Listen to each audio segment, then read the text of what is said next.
Greetings and welcome, guys, gals, and non-binary pals, to episode 337 of the Words About Games podcast. I just looked over and you were just going.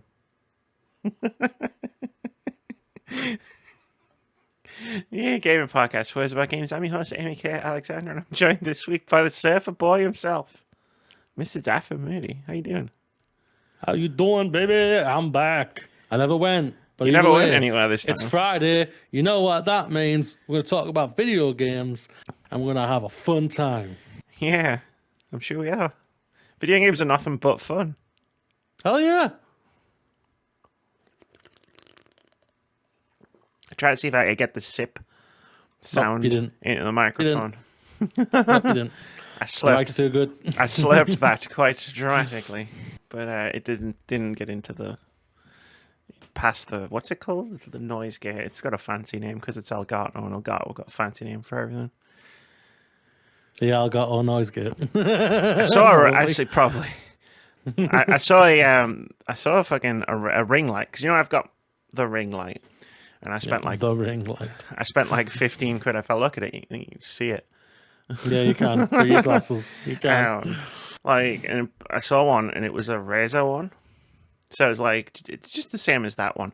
I think it changes colors, whereas this one is just white or warm, and it was like 85 quid, and I was like, man. You're like, for a fucking light? For a light, right?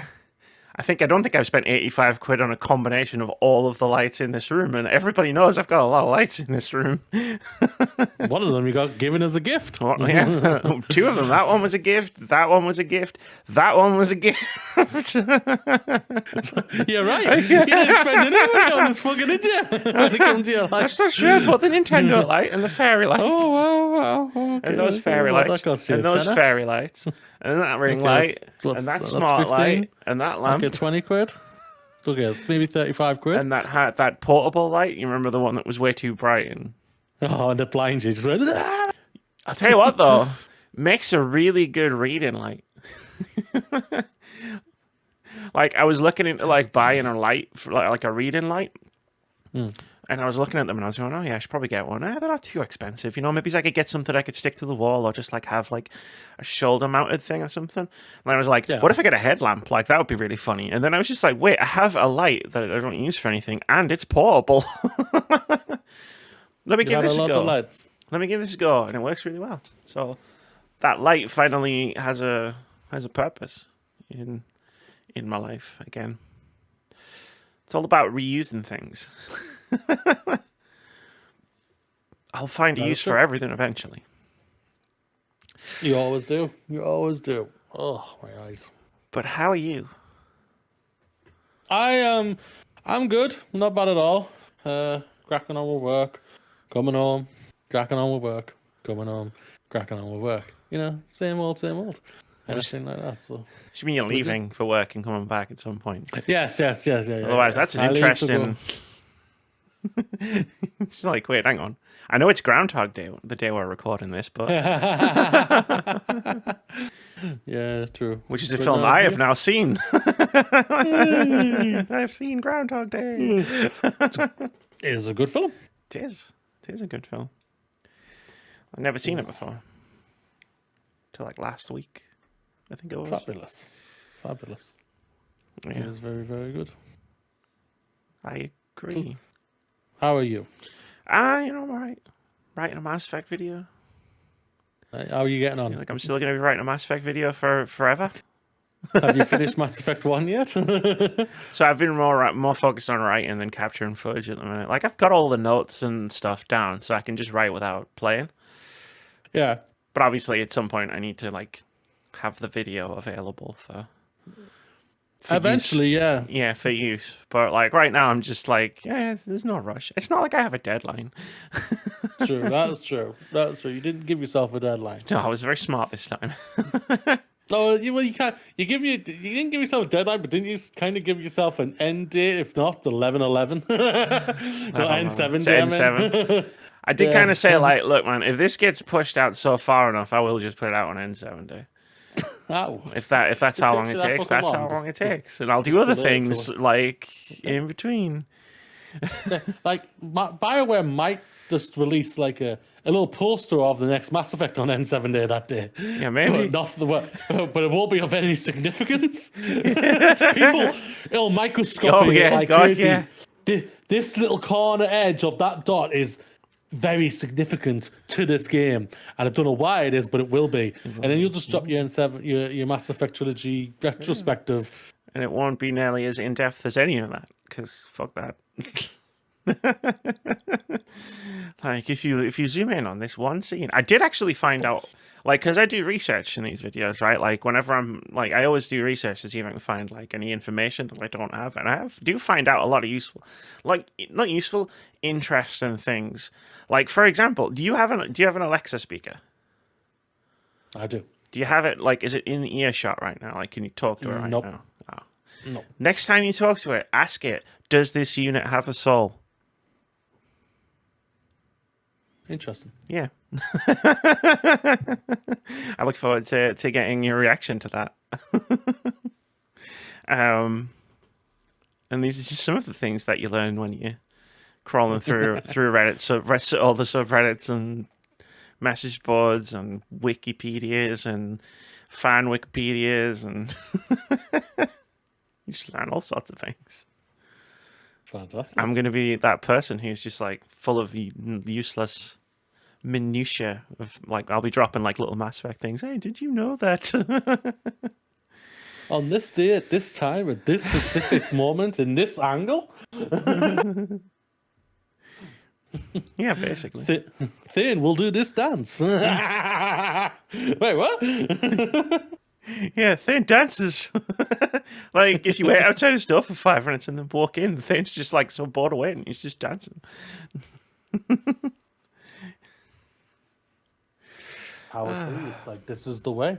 This is the way. This is the way. The new Star Trek Picard trailer came out, though. It did. It did indeed. I'm trying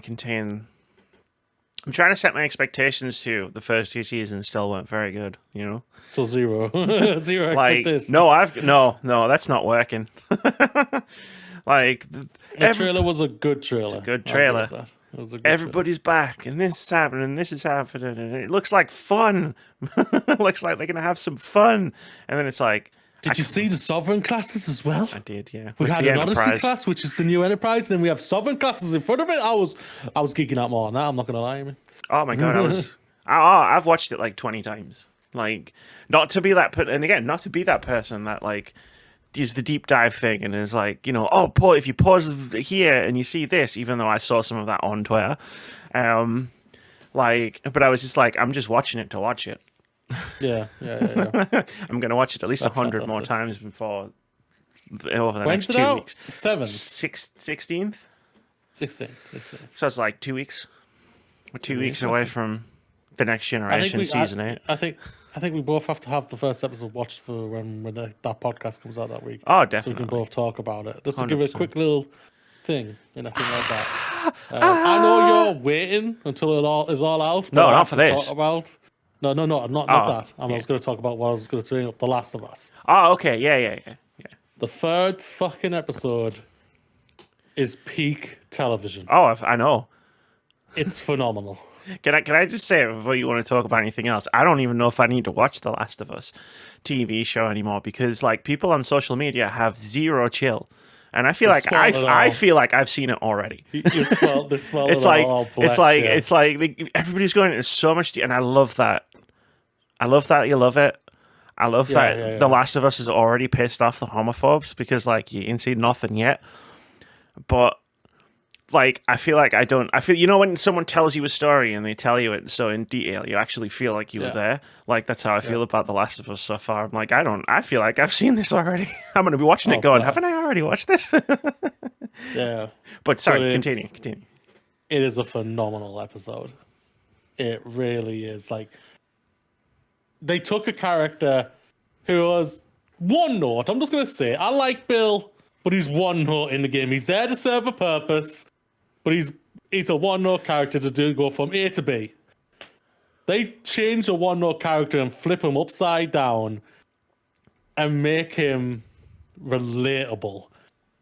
And it's fucked up in a great way. And I love it for it. And by the end of it, both me and my partner were just like, oh my God, what? The tissues, oh my God, why? This is only episode 3. It's phenomenal. I know. But this is the thing about it. This is the first episode where it completely diverts from the game. Completely diverts from the game. And that is fantastic. So I literally say to anybody who fucking says that you have to stick to the source material, fuck off and watch this episode because it fucking... No, but you see that on the internet. Yeah. I'm not on the internet anymore. I'm just agreeing with you. Yeah, but no, yeah, it's amazing. It was just peak television. I'm gonna watch it again. I know I am shortly after, but maybe not tonight because I've got another thing I'm gonna watch with the missus. But I'm gonna be watching it again, and it's just like, and I just can't wait. I know, like you said, I've seen that you've played The Last of Us. You know what's gonna happen, everything. But I'm very intrigued to see your perspective of the entire series when you eventually watch it, because I am gonna be curious by that. But it is peak television. It's phenomenal. It is so good. That's good. I love it. It's on the list, but in the way that like it's on the list of I'm definitely gonna watch it. Not I'll get to it when I get to it. Which that's a dangerous list. You know, they I'll get to it when I get to it list. That could be bigger every day. That could be tomorrow, or that could be 5 years from now. Or like, I mean, I only watched Groundhog Day a week ago, so you know it could be a long time. Like Discovery season 5, I still haven't watched it. 4, 5, the new one. But four. The Last of Us is up on the list. 4, near the top. Pretty sure it's only 4. They've got season 5 coming. Right, that's probably why I'm getting confused. It's definitely up there though. It's a number. It's a season. Either way. But no, wowzers. Yeah, like, I'm really curious. I know, like, we've talked about season 2 and being like, hey, we get to live through all of that again. But, like, and if you haven't played the game, but you've watched the TV series, I don't think we're going to spoil anything, but just in case we do, like, go skip that timestamp and go skip the rest of this. Because I'm very curious to see people's reaction, like, TV people who haven't played the games, don't know anything about it, and the general audience. Yeah. I'm very curious to see that reaction to how I assume season 1 is going to end. It's going to be interesting. Because it wasn't... I know, like... We all think it's great. It's a masterful ending. I mean, I liked it. Yeah, I was like, cool, this is awesome. Like, you know, I love...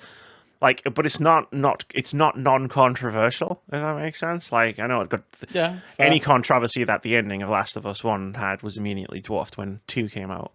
But so like people maybe don't remember as much, but like the Last of Us Part 1's ending is, and for good reason, and it was meant to be, right? Like, and I'm curious to see how like people respond and react to what Joel does at the end of Last of Us Part 1, Season 1. Yeah, well, I can't wait to see. I can't wait to see what the general audience freaking thinks of this Last of Us 2.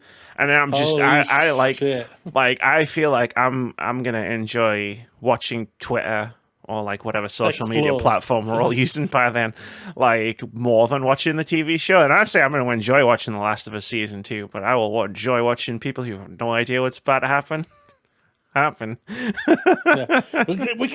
It's in a weird way. Is it kind of that? We feel like the Game of Thrones book readers a little bit. Yeah, I feel like we are. We're the Game of Thrones book readers.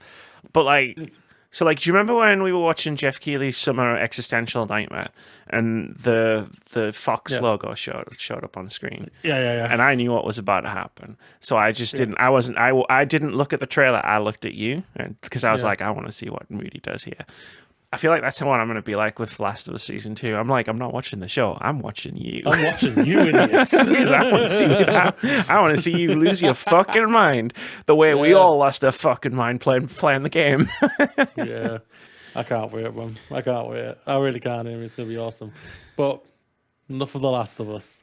Why don't we get into what the Fine. main story is this week? I suppose. Let's just get into the main story. What do we got? Yeah. Yeah. We'll talk about a video game. We can just get back to the last of the fine with that. Welcome to the glorious sure movie. You haven't watched yet, even though you've played the game, but either way. And no effort about the third episode, bless you. I do want to point out one Twitter interaction I was partially involved with, because it was someone I know. I like not someone I just follow. And the third episode came out, and I can't remember what the original tweet was, but it was like, people are talking about, help me out with the names. You know, the guy and the kid, and it's coming up, and fuck, I can't remember anyone's names. Oh, yeah, I know who you mean. Yeah. I can't remember their names. And someone, and like, because everybody was saying, like, games people were doing that thing where they were like, huh, you think that was something? Wait until these two characters show up. So me and Tori started teasing this person on Twitter. It's like, no, it's like, no, because they were going, oh no, now I'm really worried because I don't because of how everyone's talking about it. And we were just like, no, it's fine. It's the happy, fun time side quest that they put into the game because they thought everything was a bit too grim. Don't worry about it. If Henry and Sam, yeah, I think that's their name. The part with Henry and Sam is fine. It's happy and fun, and it's amazing. Everybody just dance through a tunnel, all happily getting. Yeah, and then everyone has ice cream, and it's great. Yeah, has ice cream at the end. They have some tea. They have a nap. They wake up, and then they just go out, go on their merry way. Yeah, I agree with you there. I'm also about the when you play Zelly part in the game, like. That ending part of how you play as Ellie, I'm curious how they're going to handle that. There was just a lot of implied things that are going to happen in that thing. Yep. And it's not one for the soft-hearted. This isn't just TV, this is HBO. Oh, fucking yes. So I am a little bit fascinated how they're going to handle that part. But all of the content. I trust how they've handled the game so far. The first 3 episodes so far, they've handled them first 3 brilliantly, and like it's already out there. We already know about the tests and everything like that. You already know like Tess dies and everything like that. She's in the show and whatnot. How they handle her death in the show is different to the handle in the game, but they did change it up enough where it's more meaningful. I think it's more nuanced to what they're doing with The Last of Us as a whole. You've got and everything. The thing about a TV show is for moments like that, you've got more time, right? The thing about a video game is, especially an action video game, which is what The Last of Us was, is like you can still have massively cool and awesome, impactful moments, but you can only take away control from the player for so long. Yeah, or they'll go crazy. Yeah, or they will just stop paying attention to whatever's happening on the screen. But yeah. No, yeah, it's going to be fascinating, but yeah, let's get on with it. Let's get on with it. Every Monday, video version, audio version, platforms, coffee.com/wordsaboutgames. Moody, I just want to get into it. Let's talk about our main topic this week, which is our Dead Space review. Dead Space. For the first time in what feels like 6 years, you and I have both played a game at the same time. Might be fair. Yeah. We did it on purpose. I was going to play something else, and then you were like, smash Dead Space. And I was like, well, fuck it. I'm going to smash Dead Space. Smash Dead Space now as well, yeah. So, yeah, Dead Space. It's a remake of a 2008 horror game. You're on the USG Ishimura. You get trapped on there. There's monsters everywhere, and you play an engineer who talks now. Has a voice, has a different look and everything. Yeah, he looks different. He talks, has a whole thing, and you just slice and dice monsters. Most of them are usually behind you. They are mostly behind you. Yes, that's true. Where do you want to start? True. I'll start with what my general thoughts are. I think this is a fantastic remake that they've done for Dead Space. There are things that I wish they did change. I think parts like the story and everything like that. Sure. I was so happy that they changed the turret. Oh my god, that was like my number one note. I was like, we don't have to do the turret anymore. Yeah, they made it simpler and so much more simple, and I was so happy about that. The visuals are stunning. The detail on Isaac's armor suit thing is incredible, especially when you upgrade it. It's just like, I think it was really, really well done. But I want to give a massive shout out to the audio and sound design for this game. What they have done in this game is done what I don't think any other game has done since Alien Isolation. And that has suck you into the atmosphere and make you seriously scared. For me personally, but people may think otherwise. That's absolutely fine. But I think this is just like, it is such a great remake, and they've done it justice. They really have. They've done an outstanding remake. Where I felt connected more than I did the first time, because obviously I think a lot of people's biggest gripe for the first time for 2008 game was that Isaac didn't speak and everything, but the rest of the cast did speak and whatnot. I felt a lot more connected in this game because Isaac spoke and whatnot. I felt it just got me into the game, connecting with at least Isaac and whatnot, and trying what he was trying to do and whatnot. The fight in the Echo monster was brilliant. Like, oh my god, each weapon apart from one for me, and that's the pulse rifle. I was like, nah, I'm not touching the pulse rifle. I had bad memories of the pulse rifle in the last game, so I'm gonna go. I know where I'm going. I'm going plasma core, his first weapon. I'm gonna get the line gun and the Ripper, and then I found Monty, aka the contact beam. AKA the love of my life. Sorry, my partner. Texting Sophia. But no, yeah, and then you got the boom gun. Where I shouted, "Boom, baby!" And it was just, it felt amazing. It felt so good. It didn't feel stiff. It flowed really well, I felt, and it was just, visually a stunning game, and I think a worthy remake. Like, a lot of people tout Final Fantasy VII remake, Resident Evil 2 remake as the top tier. I think this is up there with it for me personally. Yeah. There's a lot. You hit on a lot to unpack there, so we'll get into it. But first, my general thoughts, which was, it's a really good remake. Like, it's a the version of Dead Space I would actually play if I wanted to replay it. Like, as much as 2008's Dead Space was incredible,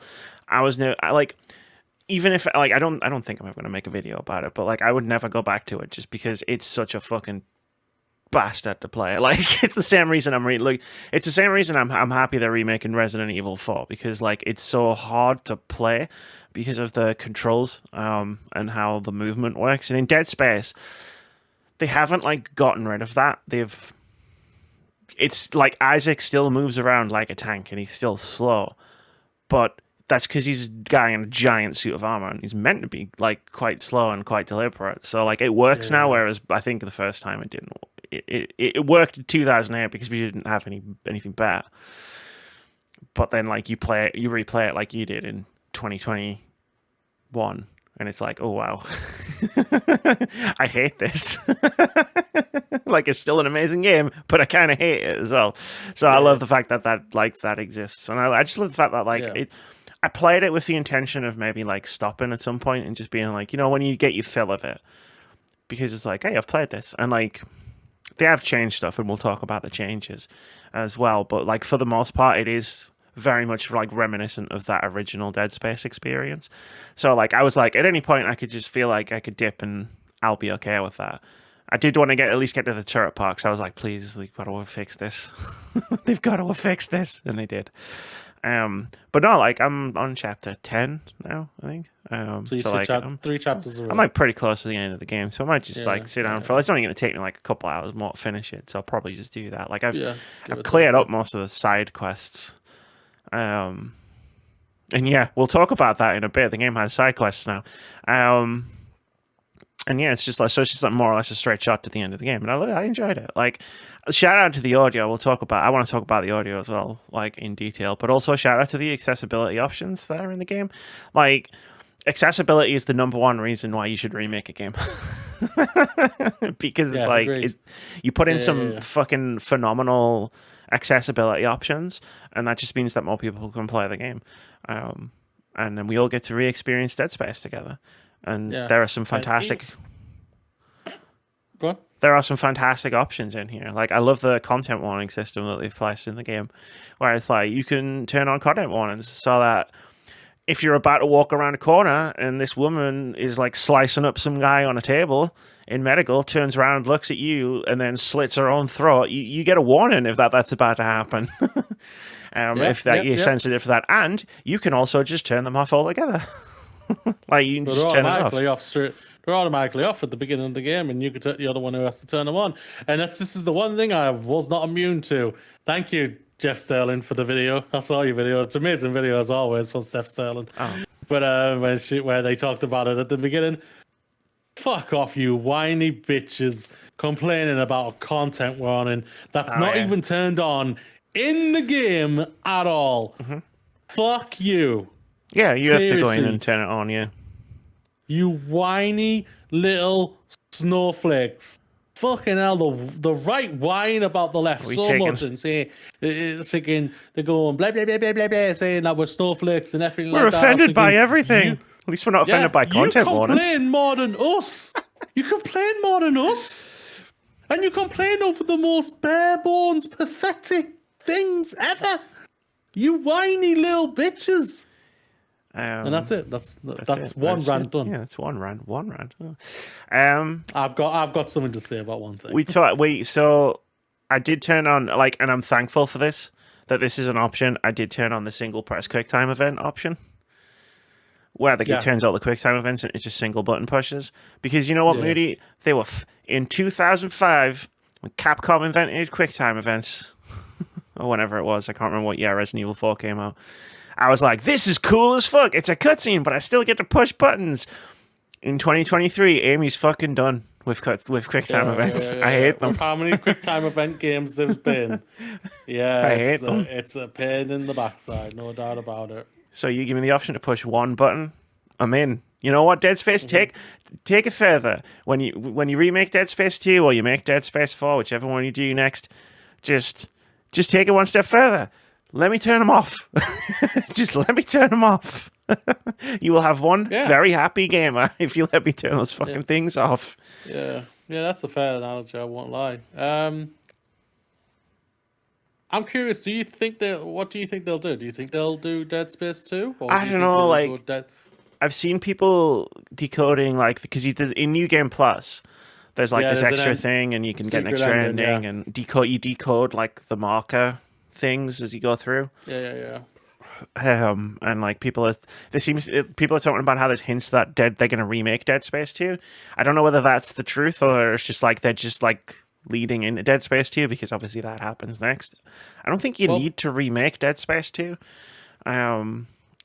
Because it kind of like works. It still works, and you can still play it on modern. Yeah, it still works. Yeah, like they improved the gameplay, like to the point where, like, I'm not going to begrudge them if they do remake Dead Space 2. But I'd like them to go into Dead Space 4. It's going to be interesting. The end. So I have seen the secret ending and everything. Basically, it just basically implies what he says. What you find out what he does in number 2. Okay. So basically that's what I think it is. So I think there is a chance there is a remake to the sequel, but But then I won't lie though, you'll get people saying, "Well, okay, if you're going to remake 2, you have to remake 3, and then But then like 3 is very divisive for a lot of people. I think it's a great co-op game, but I think that really deep down, it's not much really they have to fix about it for me overall. It's the Resident Evil 5 of Dead Space games. It's a great co-op game. I don't necessarily think it's a great single player game. Yeah, I think that's the thing about it. Yeah, I think they have to obviously fix it enough to be able to play good enough as a single player game. Or heck, just delete the character altogether and just start anew or something. I don't really know. Yeah, but no, I'd like to like my hope for like a Dead Space 4, like back in whenever the fuck Dead Space 3 came out, was like there was a part of Dead Space 3 which was like the ship graveyard. Where you would go between those different ships. Like, my hope for that was they would always expand that into a full game. at some point because that was a really cool section before you went down to the planet. And it's just a cool idea, and I would love that to be like a full game. It's like just you've got to go between all the different ships of like that have been like fucked up. But I remember the trailers for Dead Space 3 being so badass. Like him walking up the snow hill, and you've got Phil Collins in the background. Oh God, and you just hear. I don't know the song. I can't remember what it's like. I can feel it coming in the air tonight. Yeah. That was the when every video game trailer had pop songs. Fun fact: Dead Space 3 dropped the same time Aliens Colonial Marines dropped. It was an interesting time if you liked video games horror video games with aliens in them. Yeah. So like, let's talk about some specific stuff about Dead Space. Which feature and or mechanic would you like to start with? Or the story, I guess. Is that a feature? I guess story's a feature, right? Yeah, I think the story is like, it's the same story as what was on before. So that's the thing that I was a little bit disappointed in, that they could have flushed out a little bit more. It's just because like you see a character who you speak to a lot in the place you got annoyed at and lost in, I think. Hydroponics. Hydroponics. I got lost there as well. I got annoyed with it. But after that, you don't see that character again for a while. And it's just like, I forgot about the character. I was thinking, oh, yeah. You could have done that a little bit better, guys. You could have fixed that even. And that's just a little bit disappointing. Sorry if that sounds a little bit spoilish to everybody. I do apologize for that. But it is basically the same as what the original was. So if you played the original, you're not spoiled. But so like those little things I think they could have flushed out. Morgan. The other male character. Shit. I said his name before we started recording. You did. That's why. And you said Morgan, and now I think it's Morgan, but I don't think it's Morgan. Morgan. He's an interesting character, like in the game, because it seems like he might the game leads you down the garden path of like, ooh, maybe he's in on it. In on all the stuff, because you learn a lot about it's basically a conspiracy theorist's wet dream, this game. This that the story is anyway, and then Hammond of Texas. That was a Stargate reference. It's like, and then he disappears for fucking about 6 chapters, and then he turns up, and you see him for 3 seconds, and stuff happens. And it's like stuff happens, yeah. And it's like, it's like, I get that you don't want to fuck around with the story too much because, like, obviously, like there are games that follow this, so it has to connect into those games. But you can do a lot with most of the characters in Dead Space and just like flesh them out. Not even necessarily like change how the story goes for all of the characters in Dead Space, apart from I guess Isaac. But like you can just flesh them out and make it like they're like set dressing. They're like background noise. In some cases, literally, because sometimes they try to talk to you and Necromorphs are trying to kill you. And the audio is really good, but when speaking is happening, if there are any other noises happening, it's difficult to hear the speaking. Yeah, I agree. So so like that part is a little bit disappointing to that, but like they wanted to stay faithful. I can understand that, but we'll see what happens when it comes to the future and whatnot. But no, you get a lot. You get a little bit of stuff. Like you get a lot of you get side quests. So like you learn a little bit more about what happened on the Ishimura, what was happening on the Ishimura before you turned up, and then again before monsters tore it apart. I mean, fuck the film. Film's good. I'm not watching a film to understand a video game, all right? I don't care what James Gunn says. But you get to see these little holograms, and like you see them like they're little like bits and stuff and recordings, and you get to do side quests, which I liked. Yeah. I liked the fact that they had side quests in because they weren't hugely involving. They didn't like take up you weren't suddenly like rushing off to go and do stuff like other stuff like for fucking 2 hours. It was like, oh, I'm back in engineering. Well, there's a side quest here to do a thing, so I'll just divert a little bit and go and do the side quest and then come back and onto the main quest, and it takes like 10, 15 minutes. And then they're obviously multi-stage. And it's the same with the security clearance levels. Like, I kind of like that. Like, when you're backtracking through the game, there's doors that you couldn't have unlocked the first time you were there. And now you can unlock them when you come back. And it just gives you a little bit more to, like, do. And also, it fixes what I think was an issue in the first game. In the original, that they've kind of fixed in the remake by having this stuff that's locked and you can't get into it until you come back later, which is like in the original Dead Space, if you were good at exploring like everywhere and like picking all the stuff up, when you came back through the areas the second time, you sometimes you didn't have a lot of stuff left. Whereas it like paces it out better because like this door is locked and you won't be getting into it for another 5 hours. Like, yeah. So then when you come back through the area and you're like, shit, I've got no fucking stuff. It's like, oh, I can get in this door. Oh, here's some ammo. Here's some credits. Here's a med pack. Oh, an necromorph. Yeah. Like, that's a nice little fix in it. There's no doubt about it. Yeah. They did fix out a lot of the things that were the level design problems for it. Like we said already, the turret and everything. So, like, yeah, you're spot on there. That's a really good analogy. Like they fixed that a lot and they made it just that a little bit more helpful. I'll say. I won't say easier. Helpful. Yeah, it's like I'm on level 10 and I've got ammo for my 3 guns that I'm carrying, and I've got some med packs, and I've got a stasis pack, and I'm actually using stasis this time, which I never did in the first game. It's like boom, baby. You just go, and now it's like, no, I'm going to use stasis. Yeah. Slow, motherfucker. Yeah, slow. But it's like a nice smoothing out of that sort of like curve where it's like, now I'm spending money on nodes to make my weapons or upgrade my weapons and make them feel more fun to use. Whereas when I played the original, I was spending my money on ammo because I was running out of ammo. So. That was a nice touch. It's just very well built into the game, like.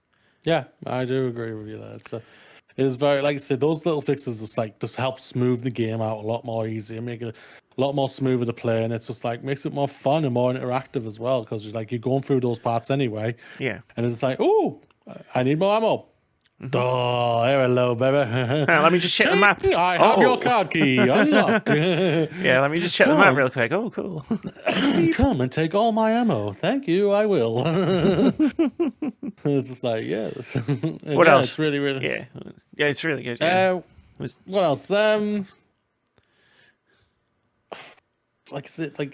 I think their visuals are really, really well done. They're so good. Already. Yeah, they are really good. I think along with the audio, which you're going to bring up again yourself, the visual combined with the audio and everything is just so good. And like the visuals really, really help that. Like there's a part in the visuals I was just like, no, okay, it's getting a little bit too creepy with these audios as well. I'm gonna have to raise up the light on the screen a little bit for me, just so I can be a little bit less pee pee poo poo at the same time here. So I was just like, I have to just raise this just a tiny bit. Yep. Oh, I'm at the top already. What the hell? It's already too bright. I've got screen burn. Oh no. Can we turn it up more anyway? No, it's But it's those were just helpful features. It's also for my eyes at the same time. Sometimes, like I don't want to be like, "Can I see you?" And I don't want to be struggling with stressing my eyes out. So it's like I use that, and it's like it. I still had the atmosphere because of the audio still and everything. So that's how great it was. Like the visuals are still amazing, and with on top of the combination with the audio was so good. And like I just love the detail on his suit.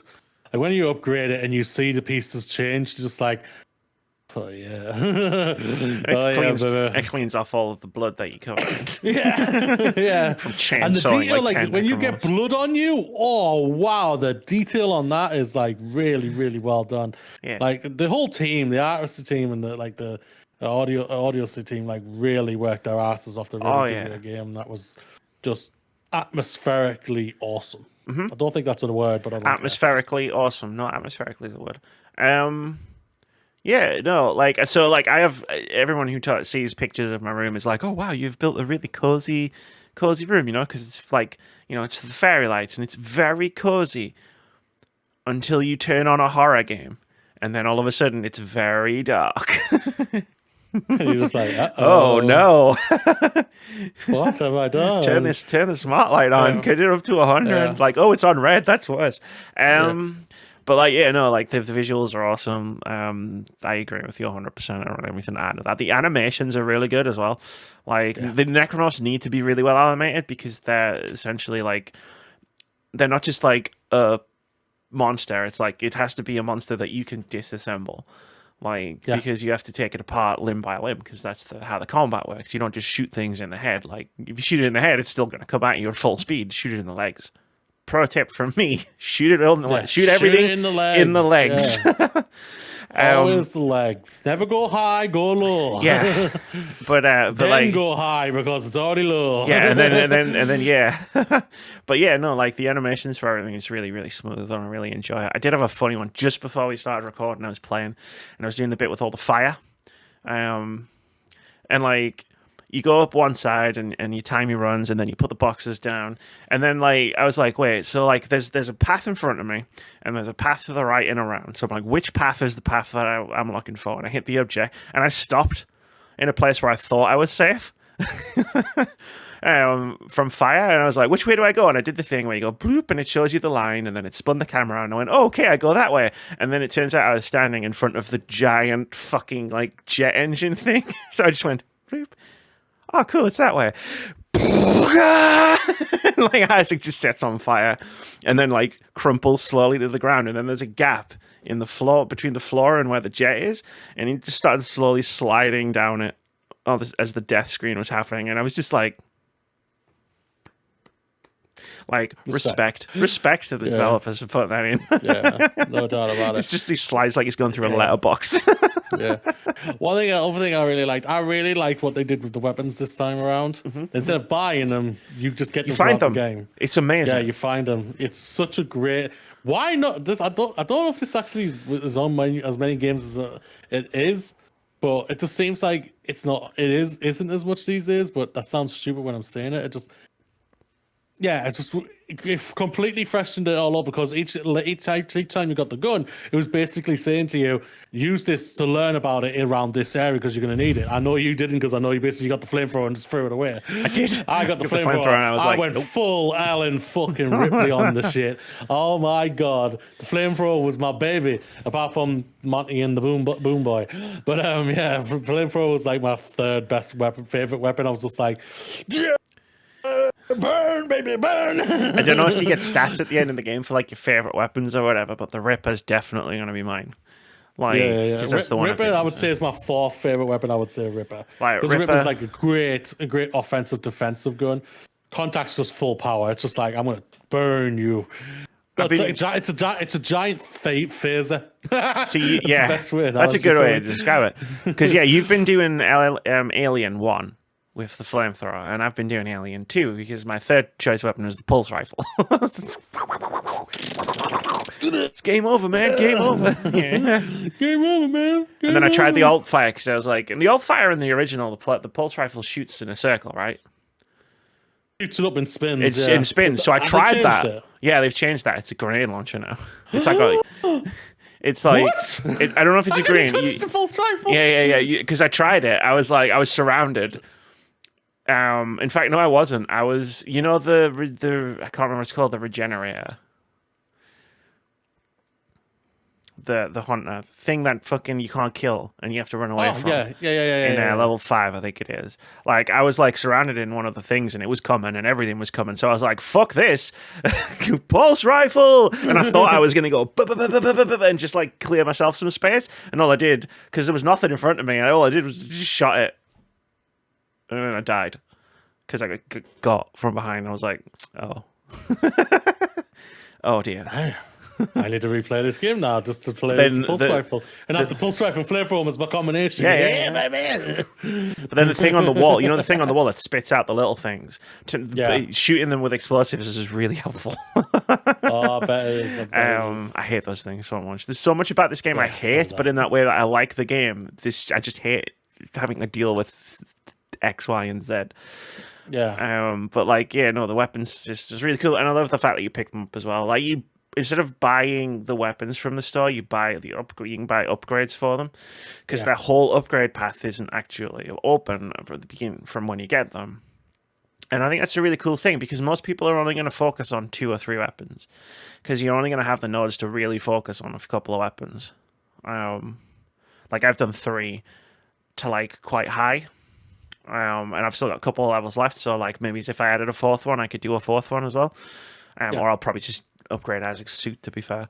But like, yeah, it's a nice touch because it's just better. You know what I mean?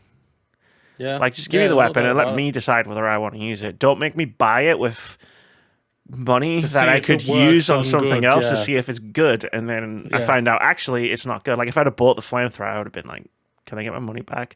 Like, hello, Mr. Kiosk. Can I have a refund? I would like to return this. It don't work. They're broken. Like the guy in Mass Effect 1 who spends the entire game trying to get a refund.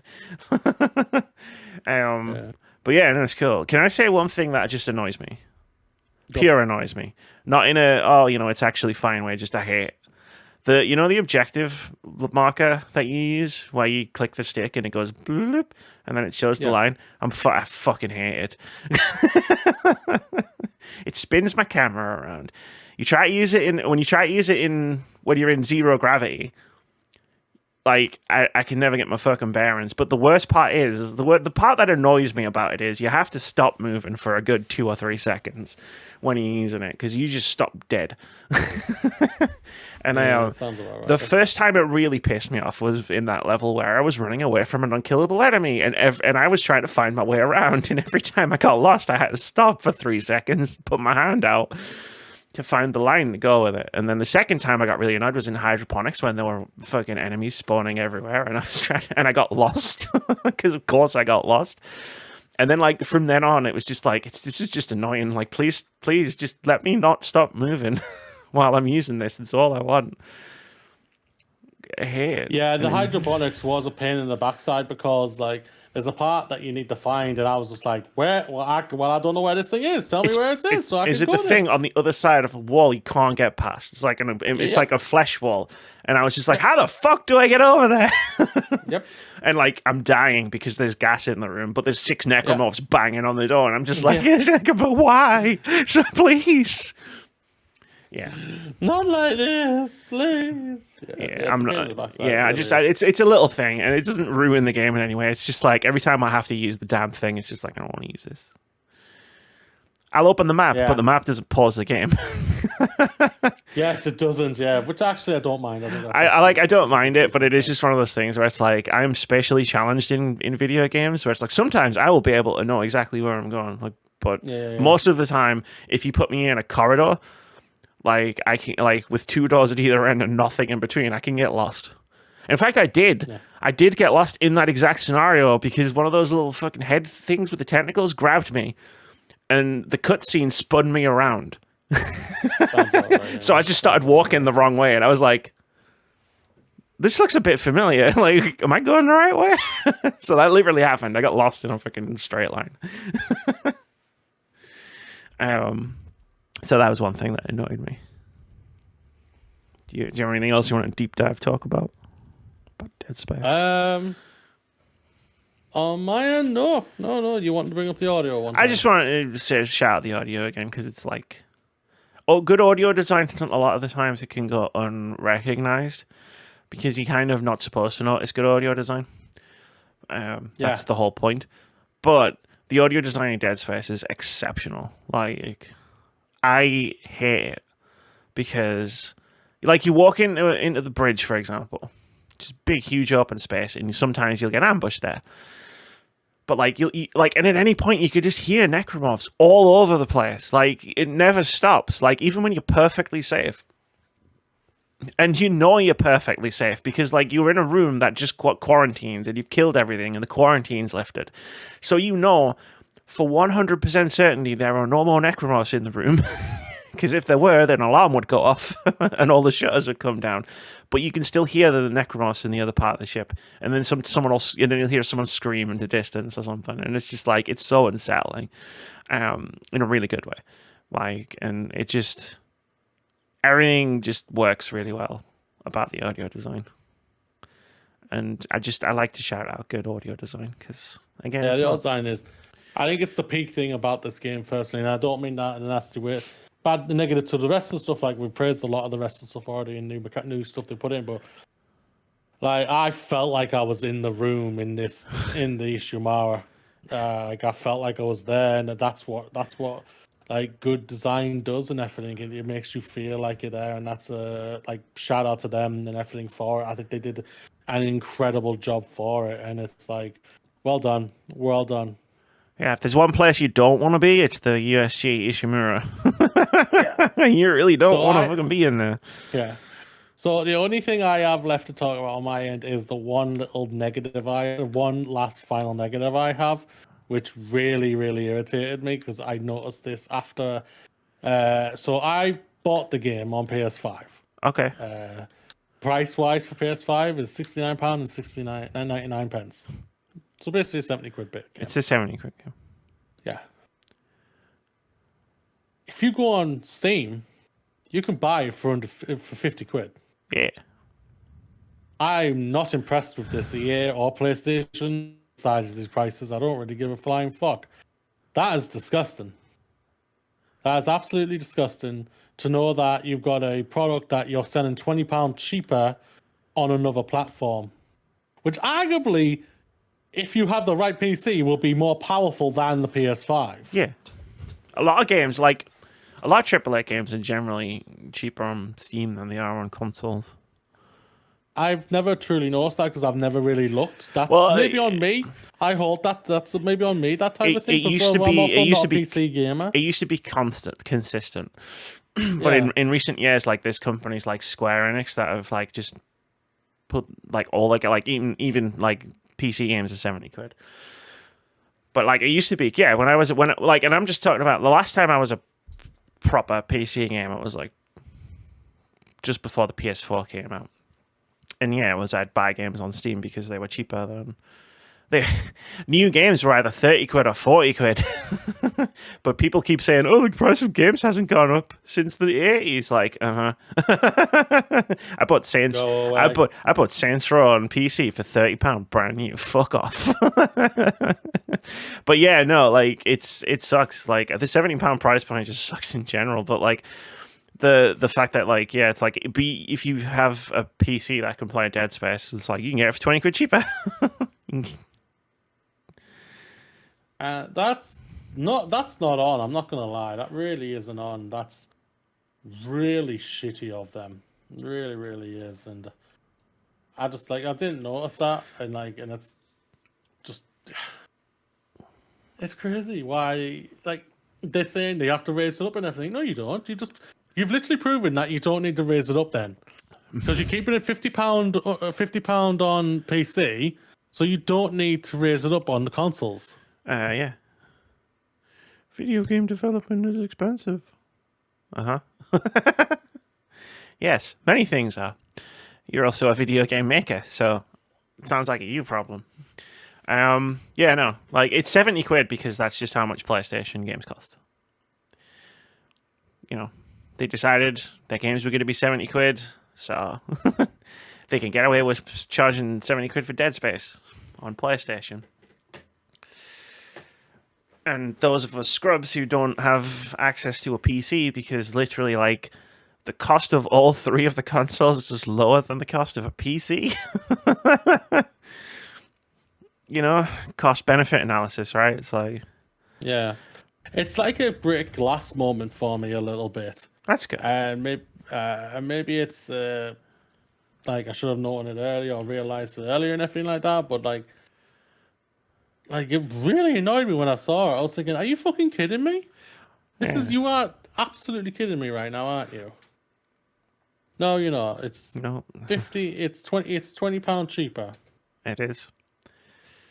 Really, you're a PC gamer now. And even if you had the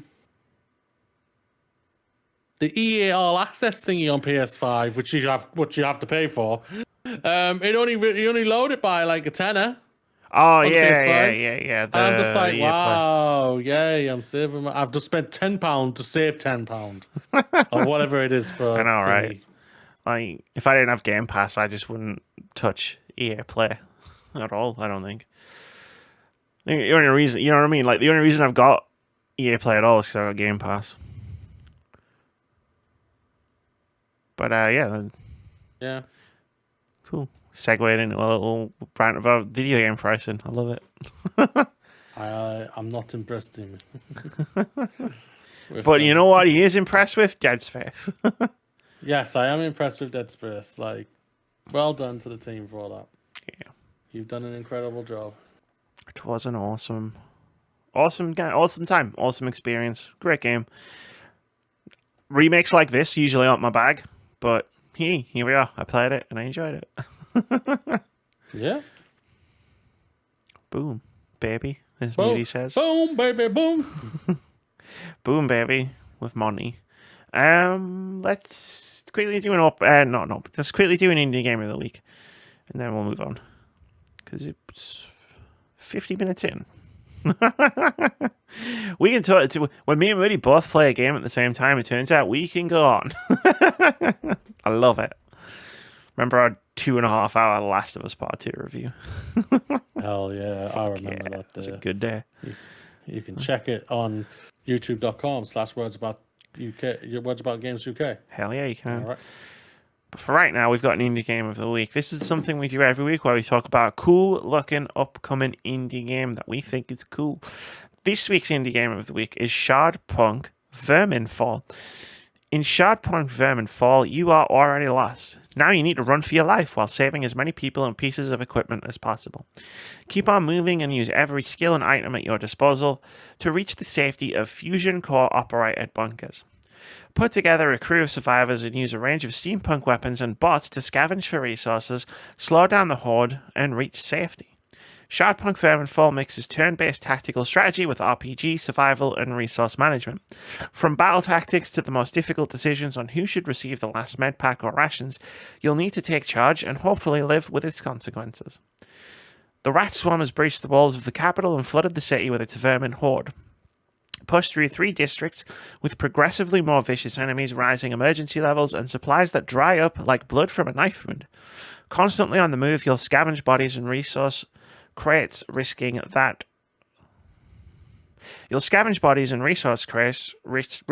with each detour the rats are getting closer. It's an interesting sentence.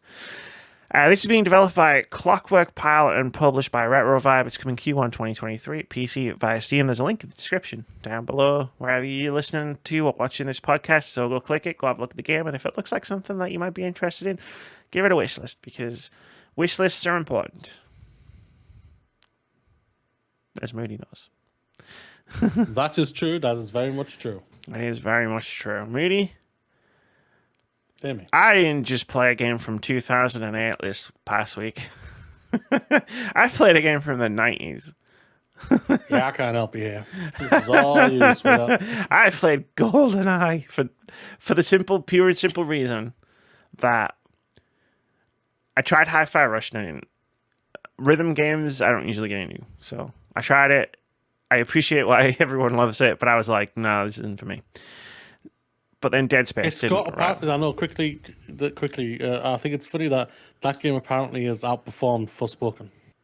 I don't know about that, but yeah, Dead Space hadn't arrived on launch day, so I was like, well, I haven't got this to play, and I want to play something. And then I looked at Mass Effect, and I was like, not you. So I downloaded Goldeneye, and I just played Goldeneye. Yeah. You, not you. Yeah, and I just downloaded and played Goldeneye, and it's Goldeneye. This isn't a remake. Like Dead Space. It's just a pure remaster. They've fixed the frame rate, basically, and upscaled it to high definition so it doesn't look like shit. But yeah, it's fun. It's surprisingly fun, to play a first-person shooter from the times before first-person shooters figured out how to use both analog sticks on a controller. You generally go. It's auto aim. It's all auto aim based, right? It's impossible to precision aim the gun in GoldenEye. Like you can pull up a thing, you can hold the trigger down and like get the crosshairs and like try to precision aim, but it's like really difficult to actually aim. But luckily the game has all, so it essentially just becomes run and gun. You're just running through levels, going, you know, like it's just very easy and simple and cathartic. But it also has a lot of like 90s game design quirks. Such as not being able to figure out how the hell you're supposed to do a mission objective for a good 10 minutes, just running around in circles while the game keeps spawning enemies in the level. And then it's got a character who you have to protect on a bunch of different levels. Because you know the story of Goldeneye, the movie, the James Bond movie. And he's with Natalia. And like, so in a bunch of levels, you have to basically escort Natalia around and like make sure she doesn't get killed, and her AI is awful. She will just gladly, like, if she has to go from here to here and you're in between there shooting at 10 guards, she'll just be like, well, I have to go over here and just run straight in front of you. And like, the cause of death for Natalia, if they have the statistics, if Rare or Microsoft or whoever has the statistics for like Natalia's cause of death, I guarantee the number one cause of death is player killed her. Like, because I watched Joe Medforce play this game that night, and like he did the same things I was doing. And it's just like she just runs in and you're just shooting, and it's just like, well, she's dead now. And what's funny is if you fail an objective in Goldeneye, if you die the mission, you go back and you have to start the mission again. But if you fail an objective in Goldeneye, you failed the mission, but the game doesn't restart. So, like, if one of the objectives is make sure Natalia gets to the end of the level and you shoot her, you can just keep playing the level, get at the end, and then it goes, well done, but do it again. It's just so weird. Like, it's so strange, but like, there's some cool stuff in there. Like, when you turn the difficulty of the game up, like it doesn't just like increase the damage you take and stuff like that. Like, it adds an extra objective, like for each difficulty level, which is just it's an interesting touch. Like, that I wish like more games. It's like you go in, you've got to find your way into the bunker, and that's the objective for the mission. And also you've got to destroy a satellite tower. And then if you turn the game's difficulty up by one more, then you've also got to destroy a helicopter. So you've got to find a helicopter in the level and blow it up with a mine. And I was like, that's cool. Why don't more games do this? You know, like level-based games, right? Like Call of Duty, say, for example, where it's just like, oh, if you turn the difficulty up, you've got to do the mission, but also do this other thing. I don't know. It's pretty cool. It was fun. It's weird. It doesn't come with online multiplayer on Xbox. Yeah, it's only on Nintendo. Yeah, the game that's most famous for its multiplayer. It's got multiplayer. You can play if you can get split screen, but you don't have online multiplayer on Xbox. Yeah. And also on Switch, the controls are horrific. Like my friend was telling me, my friend was telling me about the controls. It's not like on Xbox; it's basically first-person shooter controls, like as you would expect them to be if you've played a modern first-person shooter. On Switch, like they've tried to like make it as close to the original as possible, and the original came out on the N64. So if you remember what that controller looks like. And she described the controls to me, and I was just like, what the fuck? Like, what? Sounds horrendous. It sounds horrendous. I'm glad I downloaded this on Game Pass. But then I didn't get to play it with anybody. But that's fine, because I don't know. Like, it was fun to play for an afternoon, but I don't think I'm going to play any more of it. I got stuck on a part where you have to guard Natalia, and she kept getting killed, and I got frustrated, and I just stopped playing.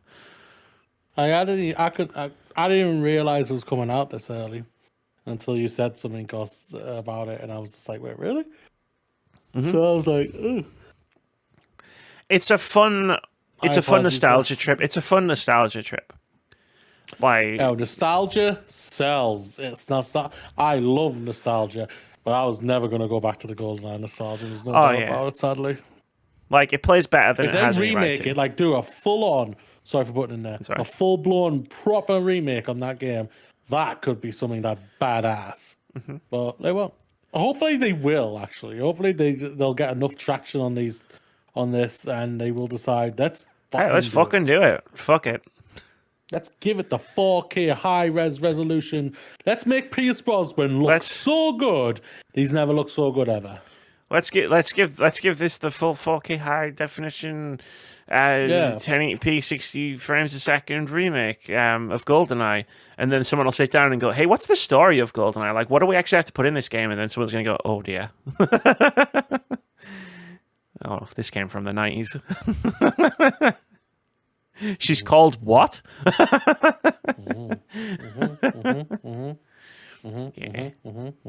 And she kills them how? Yeah. There's a reason she's barely in this game. Scene, I was like, wait, what?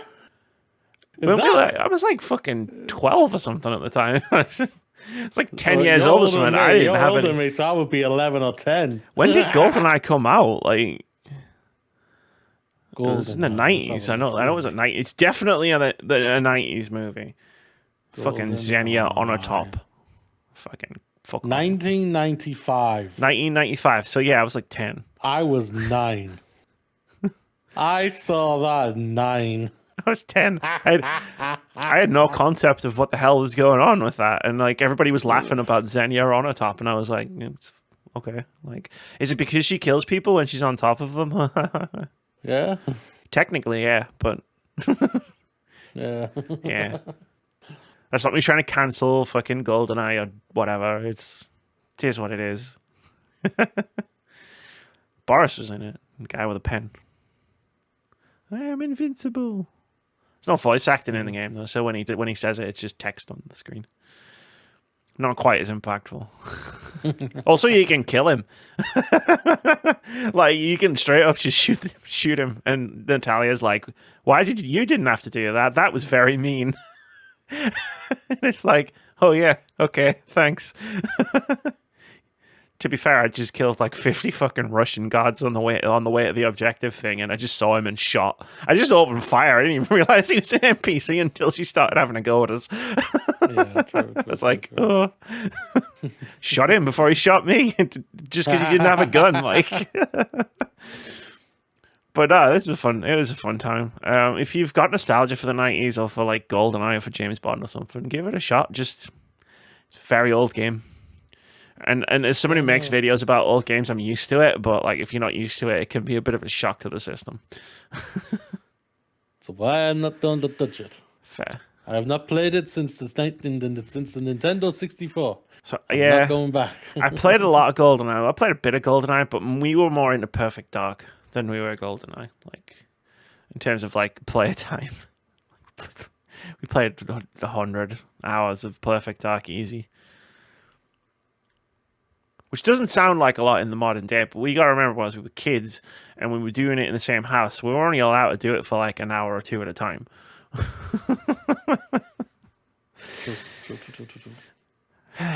That's GoldenEye. When parents were a lot more stricter. Oh, God. Yeah, well, yeah. They got less strict. I remember smashing Final Fantasy VII in a summer because my parents just didn't give a fuck what I was doing in my room when I was like 15. That was fun. Nice and quiet. They were thinking, she's quiet. Exactly. It's fine. It's like you know what? She's not out on the street. She's not doing drugs. She's not getting into fights. Not getting drunk. She's not even annoying us. She's literally just in a room. Just leave her there. Crying over Final Fantasy. Crying over Final Fantasy VII for reasons that are now, I guess, technically spoilers for a future game. It's the rules of spoilers for Final Fantasy VII became weird the minute they remade part of it. For me, it's like the game's already out. I'm sorry if you didn't play the original. Screw you. I'm allowed to talk about it. But we're not talking about FF7. We're not talking about FF7. That's no, true. we're not talking about FF7. I just had to double check there. I was like, wait, no. FF7, yep. Let's crack on to the next one, Zami. The next news. What can I pick for Moody? This is where Moody today? takes control. Dun, dun, dun, dun, dun. Let's go E3, Amy. Why not? Let's go to E3. Unlike Microsoft, Sony, and Nintendo, who are reportedly skipping E3. So according to IGN, the big three are all skipping E3. I didn't realize when I wrote that. I didn't realize I'd made. Which is relaunching itself after skipping 2022. The show is being run in conjunction with ReedPop, who also run PAX twice a year in America. And according to VGC, Nintendo are reportedly skipping E3 because they've got fewer big games to show than usual, which potentially corroborates some reports from earlier in the year that they have no major releases lined up for the Switch after The Legend of Zelda: Tears of the Kingdom. And then we got a quote from a source, unnamed source, from the IGN report, which I wanted to read, which says, quote, "There's not a good sense that there's an understanding what this show is going to be or how it will come together, which is strange from a company that does such an amazing job with PAX twice a year. It seemed like they'd be the perfect shepherds for something like E3, so who knows where the issue is? Is it an ESA issue, or is it a ReedPop issue? But there seems to be a lot of genuine interest from game publishers in the concept of E3, but it's really frustrating that we don't have good solutions," end quote. Amy, are we going back to E3 is dead again? No, I refuse. Because I've done this discourse like 5 times. We're not doing it again. E3 is not fucking dead, all right? Yeah, but yeah, no doubt about it. I won't lie. Like, Microsoft is still going to probably be there in some sort of way. Like, they were always not going to be quote unquote there. But they're probably still going to do something around that time. Yeah. That's what I'm guessing. So, yeah, there. At the end of the showcase they did last week, they said they were going to be doing a summer event. So, and I'd be very surprised if it isn't June. But they were never at E3 anyway. Neither was Sony. Yeah. Sony's Sony, man. Like, they have literally like, we'll drop something when we want to drop something, guys. We'll literally just drop the PSVR 2 game list in a blog list, and they have no problem of doing this. And it seemed out, and they obviously feel like they get enough traction from this where it's fine. That it's terrible, it's crap, where you just think you could just put in an excellent direct or something and have a proper full-on thing, but you decide not to. I don't know if it's Sony. It's like, decide we're putting in a lot of money in buying IPs or buying studios or something like that, so we just can't put in as much money into this right now or something. I don't really know. We're spending all our money on plane trips for Jim Ryan to keep going to Brussels and back. We need to cut back on something. Yeah. But yeah, it is disappointing.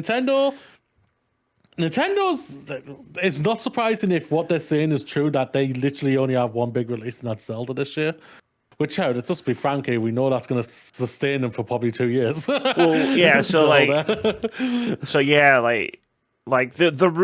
rumor mill is this like they haven't got any big releases planned, don't say it because they're making a next generation console, but like if they haven't announced next generation console yet, right? Then that means that it's not coming out this year, which means it might be coming out next year. But it depends how short a lifespan they want from like hype to release. So like if that's true, Nintendo's not going to have any major releases for like 2 years, which they could get away with. I'm sure they could get away with. Yeah, because it's going to be backwards compatible. But like, it better be backwards compatible. You fucking listening to me? So. Yeah, you hope so. Yeah, you hope so. Yeah. But yeah, no, like whatever. Like someone was like, "What about Metroid Prime 4? We know that's in development." And I was just like, I don't want to be that person, but Metroid Prime is not a big release for Nintendo. Not right now, it isn't. Yeah. They had the last Metroid game that they released 2 years ago now. Yeah, Metroid Dread, which was apparently fantastic and everything. Everyone loved it and whatnot. Like, I don't know what the sales are with that. Normally, Nintendo will reveal sales when it's been massive. So if it hasn't been massive, then it obviously hasn't done that very well. Obviously, it's a side-scrolling game. The next Metroid Prime, I'm guessing it's going to be it's Metroid Prime first-person shooter, type of thing. Well, I think obviously it's the one everyone's talking about, but it's like the same. Like, Zelda wasn't the biggest thing in the world either until Breath of the Wild. It had big games and everything like and whatnot, but Breath of the Wild was the thing that put it on the map. And it's not. That's not to say anything about the quality of the games, right? It's Yeah. It's like the same with Animal Crossing. Animal Crossing 3 years ago. Like, that was nothing to a lot of people. Then it came around. Yes, I won't lie. The pandemic helped a little bit. It had A little perfect bit. fucking A little timing. It had a perfect timing to come out with, and it was a phenomenon. And like, Thanks. for it, so Thanks to everybody being locked in their fucking houses, meaning Doom only took people a weekend to finish. They had to do something else for the next 3 fucking months. Yeah. I'll say this one thing though, that is really annoying if they only have one mainline game, because that just makes me go, you fuckers could have told Game Freak to hold off Violet and Scarlet till this year. Yeah, I have something coming out. You know, Yeah. push Zelda till the end of next year and push Violet and Scarlet like May, June time and whatnot. You could have given them the time to iron out the bugs and everything for it. They could have really had that game spot on, and that's really irritating, Nintendo. But yeah, but it also depends on who really does make the decisions on that, I guess, because Game Freak, they are subservient to the anime at the end of the day. The anime, because that's their own fault on that as well. But the anime, it's like right now it's going through a whole part of like, we're finishing our Fast Ketron story. It's not going to finish until like for another 10 weeks, I think. And then April, they're starting a brand new one. So it would have been perfect to wait till April, you know, and then. But no. Anyway, that's more annoying. That's more annoying. I'm not gonna lie. I'm going full rage mode. But anyway, yeah. It's interesting that none of the big ones are going. It's interesting. Do you think that hurts E3 a little bit? I think they need because they're fighting Jeff Keighley. This is the thing about it. They're going toe to toe with Jeff. I'm gonna be honest, mate. And this is probably a little bit due to my biases of I fucking hate Jeff Keighley's shows. But like, if E3 ever came back properly swinging, Jeff Keighley wouldn't stand a chance.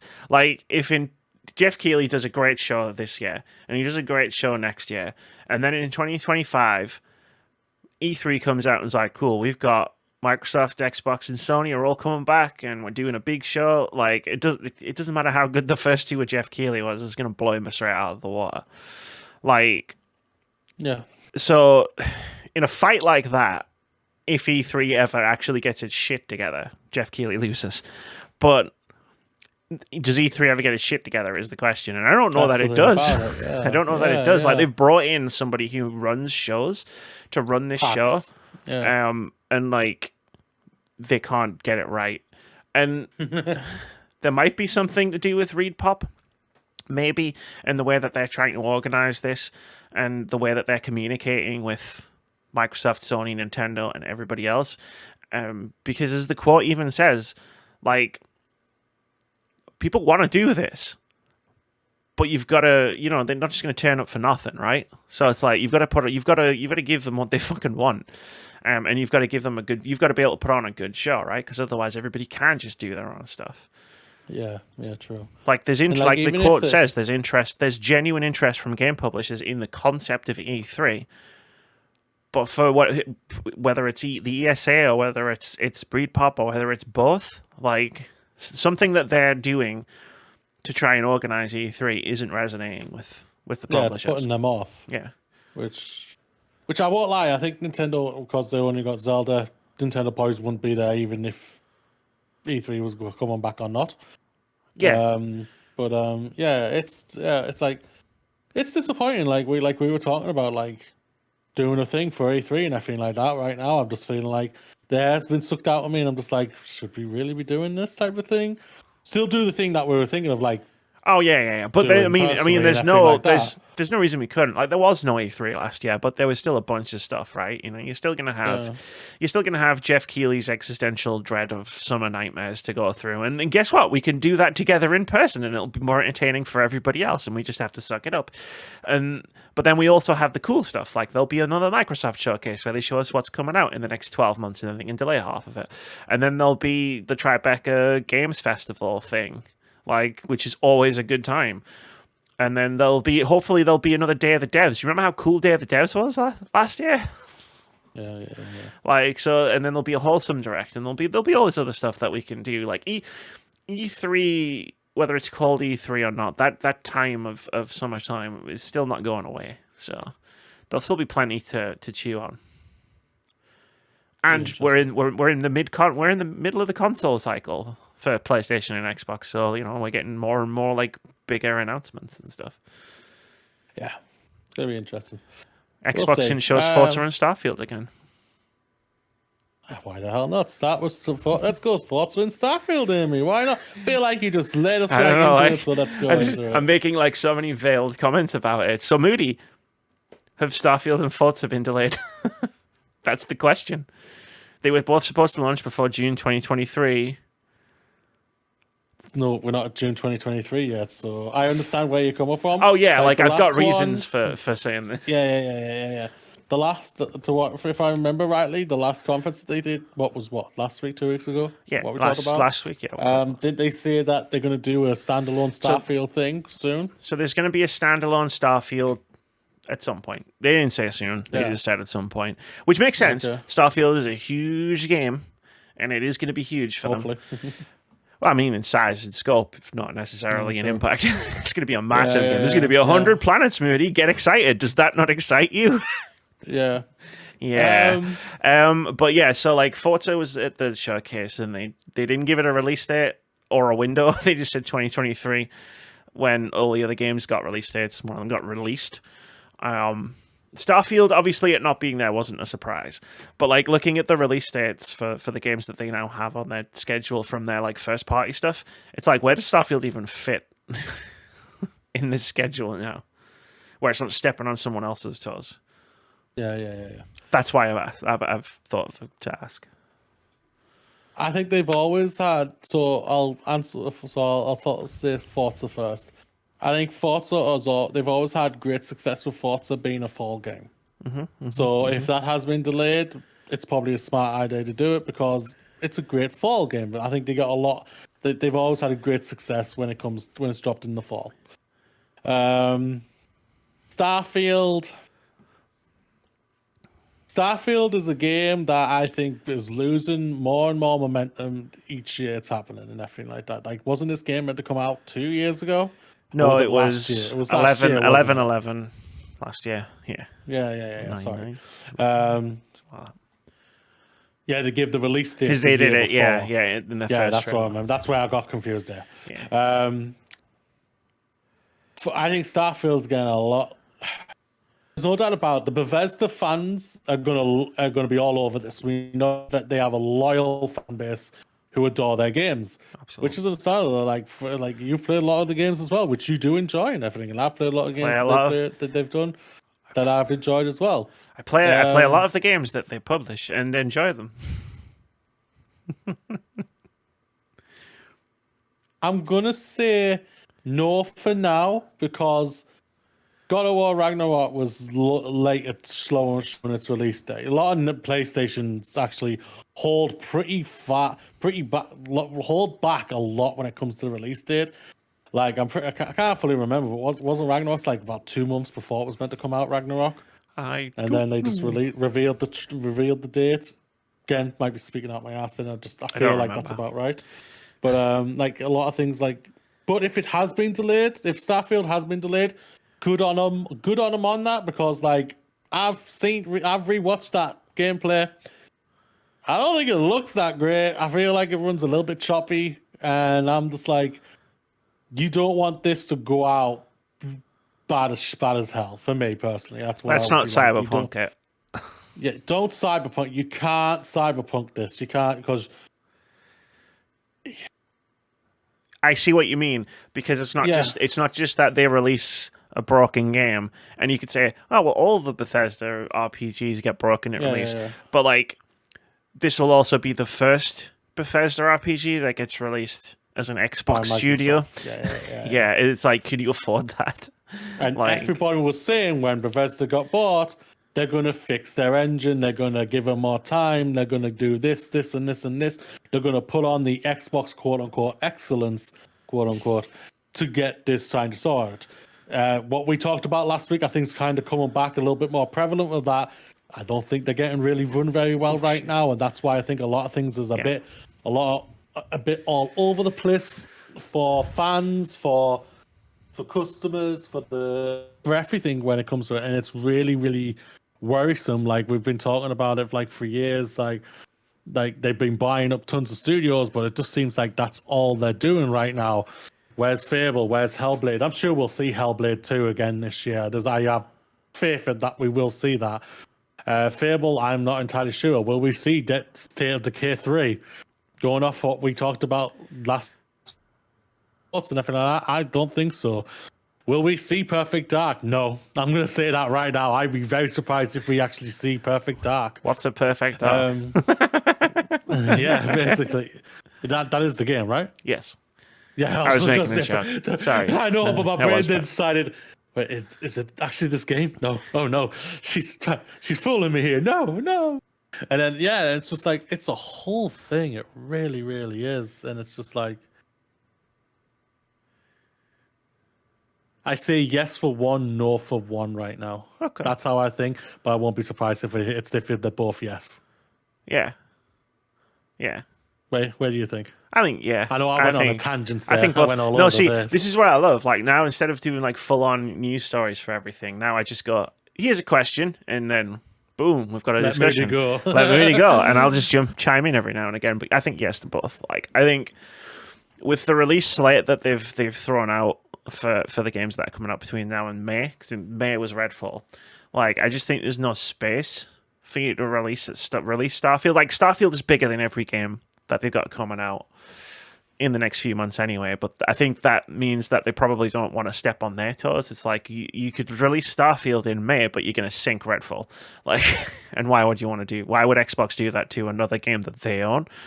Like, I could see Starfield coming out in the summer, like taking advantage of that sort of July, August time. Yeah, it's quiet. When it's quote unquote quiet, and then it just gives people a long time to sort of play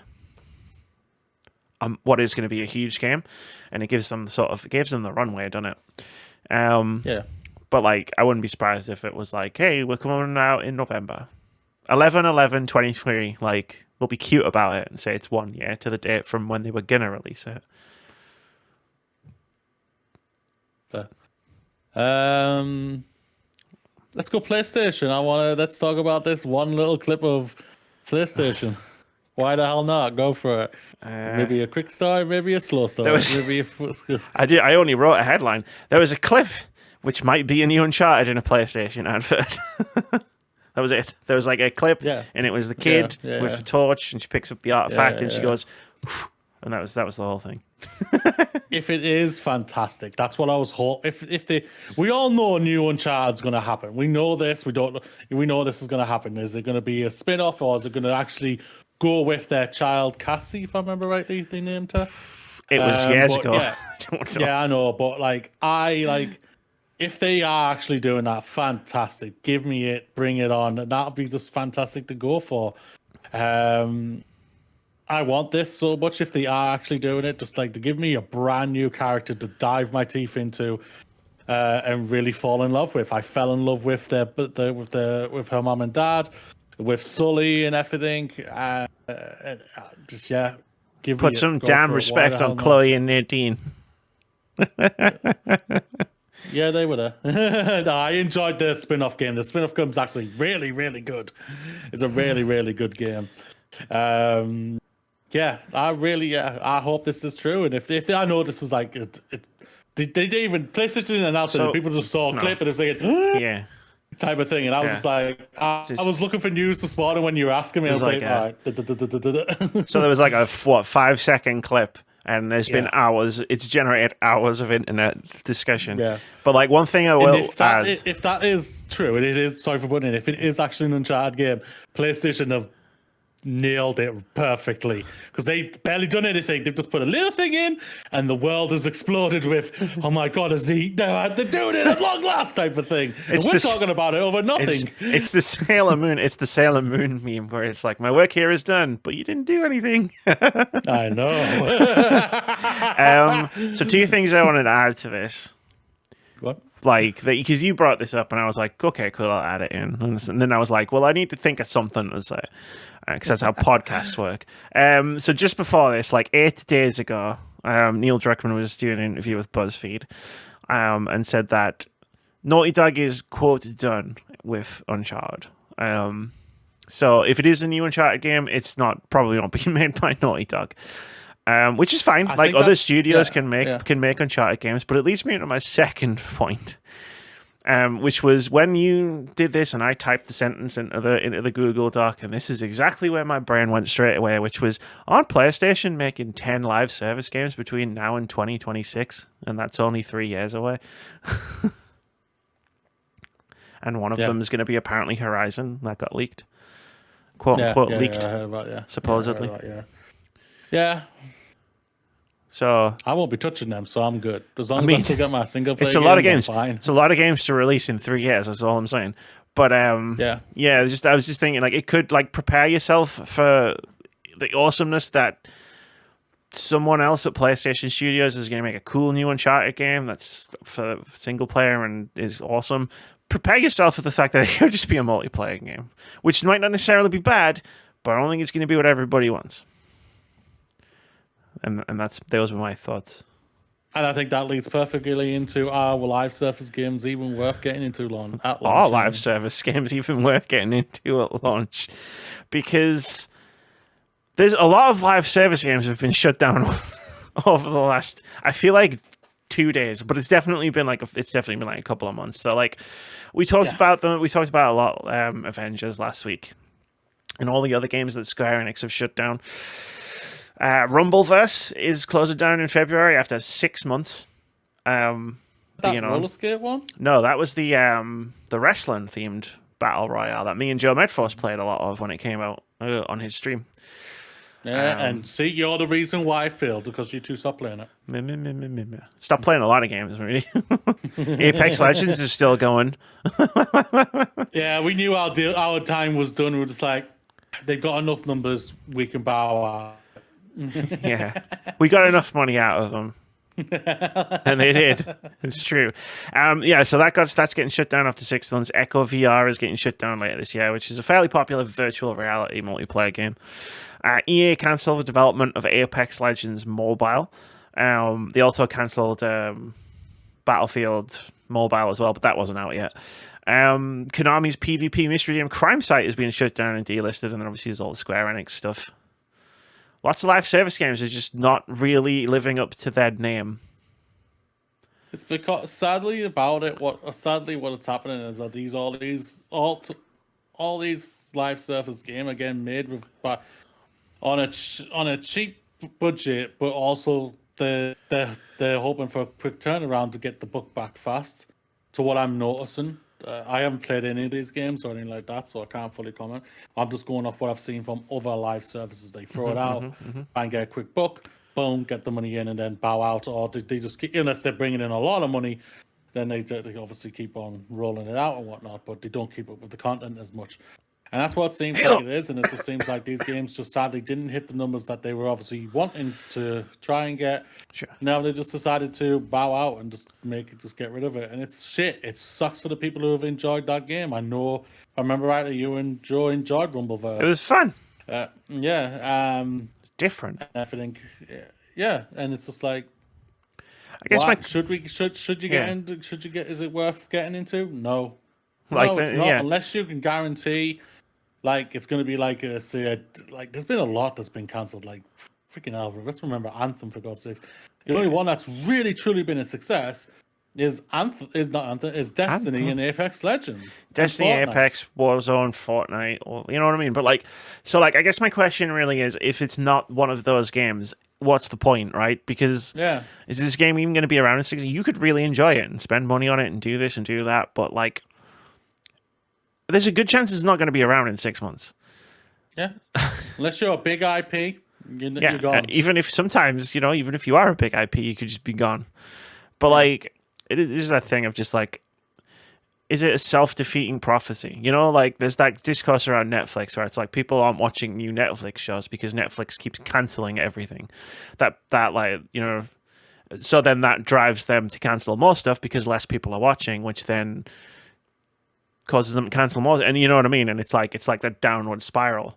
And is this not the same thing where it's like people are just gonna stop getting into your live service games because you keep fucking canceling them?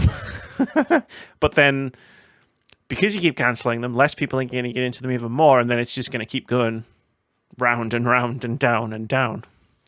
Like more people are going to go into Apex Legends than whatever cool looking new first person shooter live service game is coming out, because at least they know Apex Legends ain't going nowhere. Yeah. Yeah, there's no doubt about it. Like I said, unless you're a big IP for the most part, you are probably dead on arrival when it comes to a live service game, which sucks. Especially because people are going to try it, people are going to enjoy it. People might even say, "Well, I love this game, and I can't wait to keep on playing it even more and more and more." And yeah, what did Scott say last week? One of the streamers he watches, he did a lot of content on the Avengers game. Yeah, that's now going to be gone, and it's just like, son. I feel for that man. I don't know who he is, but I feel for you. If you put a lot of time into that game, it sucks. It really does suck, especially if you've put money into this game, which I'm surmising you probably have for it.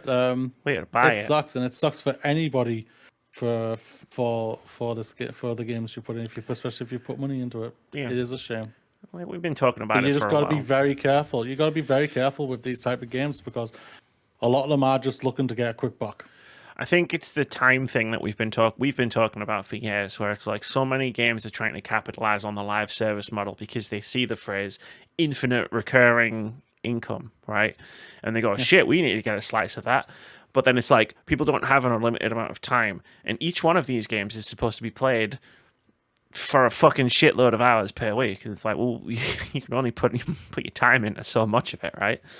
And I think that's catching up to the live service industry, where it's like, people don't really have the time to play Rumbleverse if they're already playing Apex, or they're already playing Overwatch, because you've got to put a lot of time into those to get the most out of them. Yeah, it is. It's a shame. It sucks. And yeah, people found what they want to play, and they stick to that. Well, so do we. We've got what, between and I say we as in our gaming group, not necessarily just me and you. It's we've got what, 4 games that we just rotate between. Kinda, yeah. Yeah. Kinda, yeah. 4, yeah. Not including Among Us anymore. Rest in peace, Among Us Saturdays. You were too beautiful for this world. It really was. I still say we got to try one more time, one more game. One more somewhere in the middle, Amy. One more somewhere in the middle. I'm calling you all out. Smashy, Zero. Oh, this is where I embarrass myself by forgetting someone. Smashy, Zero, Sneaky Pete, Alenius, Elf Daughter, Bruce, Keith, Paul, Abby, Ryan. The guy I game with every week. It's the one I forgot. Let's fucking do it. One last time. One last ride. One last ride. Look, it worked for Fast and Furious. They've had 10 one last rides. Okay, we can at least have one. Let's fucking go. Come on. Get your Among Us's out. Get your tablets out. Just chuck your kids in the fucking playroom and lock the door. Fucking put your fucking Warhammer models down for a couple hours. Get the Baileys out again. And let's talk about pegging. Let's talk about pegging. Do you know what's funny? That clip exists on the internet forever. I know. I mean, it doesn't, because if she wanted me to take it down, I would just take it down. But yeah.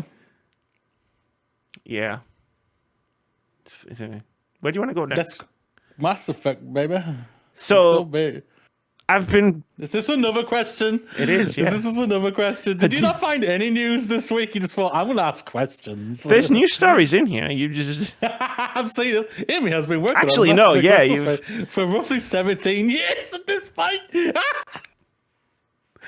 I wasn't sure whether I was going to read that, and then you just read it and lost your mind, so that's awesome. But yeah, so I have a question that I'm not going to ask in the video. I wanted to ask you. If you might remember... Just after we filmed the last podcast of 2022, I texted you and said, damn, there was a question I was going to ask you. Yeah. You've remembered it now, have you? No, I didn't. What I've done what I did was, you said, oh, well, we'll do it next year. And I said, yeah, we'll do it after a new Game of the Year and Game Critic and all that. And I put it in my calendar. So I got an alert. Cool. I got an alert yesterday. On my phone, which was Ask Moody this question. So yeah, I've been working on a Mass Effect video retrospective for a while, and like, there's a question I wanted to ask you because it's been on my mind a lot. I mean, a lot of things about Mass Effect have been on my mind, right? But it's a two-part question. The first part is, how do you think Bioware are going to deal with Mass Effect 3's endings in Mass Effect 5? And then the second part of the question is, if they make one particular ending canon, which does seem like that they're going to have to do that, how do you think people are going to react to that? One, they are going to pick they've got canon right? story. They're gonna pick the destroy one. Yeah, well, they aren't going to pick the They aren't going to pick any of the other ones. It's going to be the destroy one. And I think internet will react to how the internet reacts. The internet will do what the internet does best. People are going to be fine with it. People are going to be fine with it, like I am. Like it's what I've suspected for a while. I've suspected that that's what they're going to go for. They're going to use that little brief ending from the end of Mass Effect 3 where Shepard, that's what they're going to use and everything. They're going to bring back Shepard somehow. My boss has a very interesting theory on this. I won't tell you it on here. I'll tell you it offline. I'm interested to hear this. I might put it in my video. But it's really, really canny. I actually thinking that's actually not bad. It's irritating because it would still bring back Shepard, which I kind of think's you don't want them to bring back Shepard. Had her story, or they've had their story. Either one version you had, they've had their story. It's now time to bring a new character in, like they did with Ryder in Andromeda and everything like that. I think it's going to be that. It's going to be the destroy ending, and they're going to, it's going to be mixed for a lot of people. I think people, I could be shocked, and they just be like, finally we know. I'm now interested to see what they're going to do with the game, knowing what the finale actually is and whatnot. And people might be that. I know I'm being too kind there because the internet is still the internet. That's how I think it's probably going to go. What do you think? Do you think that's what they're going to go? I mean, time has passed, right? So it's like, it's not like, it's the like, I was curious when they re-released the Legendary Edition if it was going to like reignite what happened in 2012, but it kind of didn't. It didn't at all. Really. I think part of the reason it didn't get reignited is just because all three games were available at once. So it's not like it was like what was it, 5-6 year journey of like waiting for these games. Because I know my friend streamed it last year and she didn't particularly like the endings, but like it wasn't as much of a big deal. Like, and for me, I have a new holistic approach to the endings where it's like they're still fucking shit. They're not as bad as the endings that I played when the game first came out because, there wasn't an extended cut DLC when the game first came out. But, like, the journey is good. And I think, like, when you get to experience that journey in a shorter span of time, it's like, oh, actually, like, I've had a lot of great memories from this. But anyway. Yeah. It is a really weird thing because, like, I agree with you, the ending is not satisfactory. I don't think it's terrible personally on my end, but it's not satisfactory. And like, I go like to the part of like how a lot of people say when they watch something, it's how they leave you. Mm-hmm. I think Mass Effect gets around it, and some people may disagree. Like they think, no, I needed a great, satisfying ending, and I can appreciate where you're coming from that. But I agree, like what you and me talked about, like what you've just replayed the entire trilogy and you're redoing it again, which is a little tiresome now for you. But when you've replayed the entire trilogy, by the end of it, you were saying, I hate the ending still. Yeah. God damn, the journey was amazing. Oh, 100%. You were like, I love these characters. I don't want any of these characters. I don't want to leave these characters type of thing.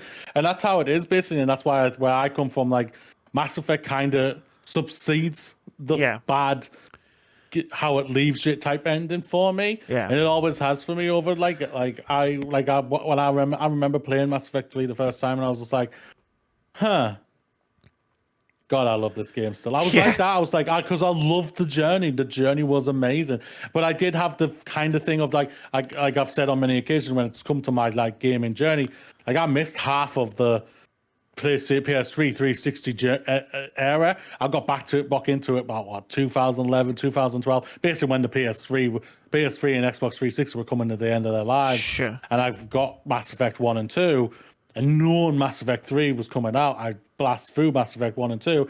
Then I got Mass Effect 3 and I blast through that, and I was just like, what an incredible journey. That's how I felt for it, and my feelings haven't really changed on it when it comes to that. But yeah, it's like, yeah, it's going to be an interesting thing. But they are going to. I think that eventually they're going to tell you what is the ending. They're going to have to. Yeah. I think if for them, the best thing will literally be whenever they decide to start properly talking about this game, because we've got to remember they've still got another game they got to get out first, which hopefully is going to come out first before this game. That is Dragon Age, obviously. But whenever they start talking about Mass Effect 5 properly again, I think when they properly go back into it and they do a full-on trailer, I think basically in the trailer you have to basically just state definitively, figure it out. Yeah, this is the end, and boom. And literally just show the ending right at the beginning. That's how I would do it. Show the ending, boom, and it's the orange one. And it's like, boom. It's the orange one. Yeah, it's like Liara's doing a voiceover where it's like, this is what happened on this day. Yeah. Boom, bam. Thank you, ma'am. Like, it's interesting because, like, what little pieces, because, sorry, I led us on a massive tangent from the question you just asked me. But, like, to get back to what you're asking me, it's interesting because we've had so little about to see Mass Effect 5. Yeah. But it seems like you could already discount 2 endings being fully canon anyway, because 1, we saw the very first teaser with the ice and Liara. You got to see Liara, and she doesn't have any green lines on her. So I'm assuming that synthesis didn't happen. Because that was one of the things with synthesis. And then in that other teaser where Liara's talking to someone, you can see that thing being built. Sounds like she's talking to a Geth. And we blew them all up at the end of the Destroy ending. So that's why I was curious. And Edie. It wasn't fair. But, like, yeah, so it's just like... Especially for Joker, poor Joker. Yeah, he's going to have to go back to banging the ship instead of banging his robot girlfriend. He could fly his ship, which he loved, and he could literally date the ship at the same time. but yeah, it is interesting because it's like, I'm with you, the Destroy ending is the ending that makes sense. There is a really easy out that they could take, and I kind of want them to, even though it's a bit contrived, which is just like, hey, maybe the catalyst was lying. Because I think that's always been a possibility. That, like, when the ending was happening, to me the first time, I just assumed it was lying. Because it's the fucking bad guy. You know what I mean? And then when it wasn't, I think that was what kicked off the intense emotional reaction I had at the ending. Because I was like, wait, you mean that was the truth? Maybe it was lying. Maybe you do the Destroy ending and you didn't murder all the Geth and Edie. But from replaying it, we're going really deep in now because I'm making this stupid video. But go for it. In the Destroy, right, when you're talking to the catalyst and you get to ask it questions and you're like, what the fuck, man, what the fuck are you talking? What the fuck are you talking? Don't just do that. You're just like, what the fuck are you talking about, kid? When you can ask him what you're talking about, because one of the things that he'll describe is the actual effects of the energy wave, because before they did the extended cut DLC, you blew up all of the mass relays, which when you do that, bad things happen. That's why everybody was like, what the fuck? Did I just murder the entire galaxy to save it? Was a wild time. Universe 2.0 was a wild time on the internet. But yeah, so one of the things the catalyst specifically says is when you pick the Destroyer, like whichever ending you pick, it's like you're going to damage the mass relays. But everything that was like the Reapers will be destroyed, but everything that you created, you'll be able to fix, you know? And I was like, does that mean we can fix Edie and the Geth? Is that an out? Do I hear an out in this explanation? Because the Quarians built the Geth and we built Edie. So that's me going super nerdy because I can't, because I've been thinking about this game for 6 months. There's always a potential. There's no doubt about it. There's always that chance, even if it's just a 1% chance or something like that. I don't really know. For me, I think if they were going to change the ending, they would have done it when they re-released the Legendary Edition.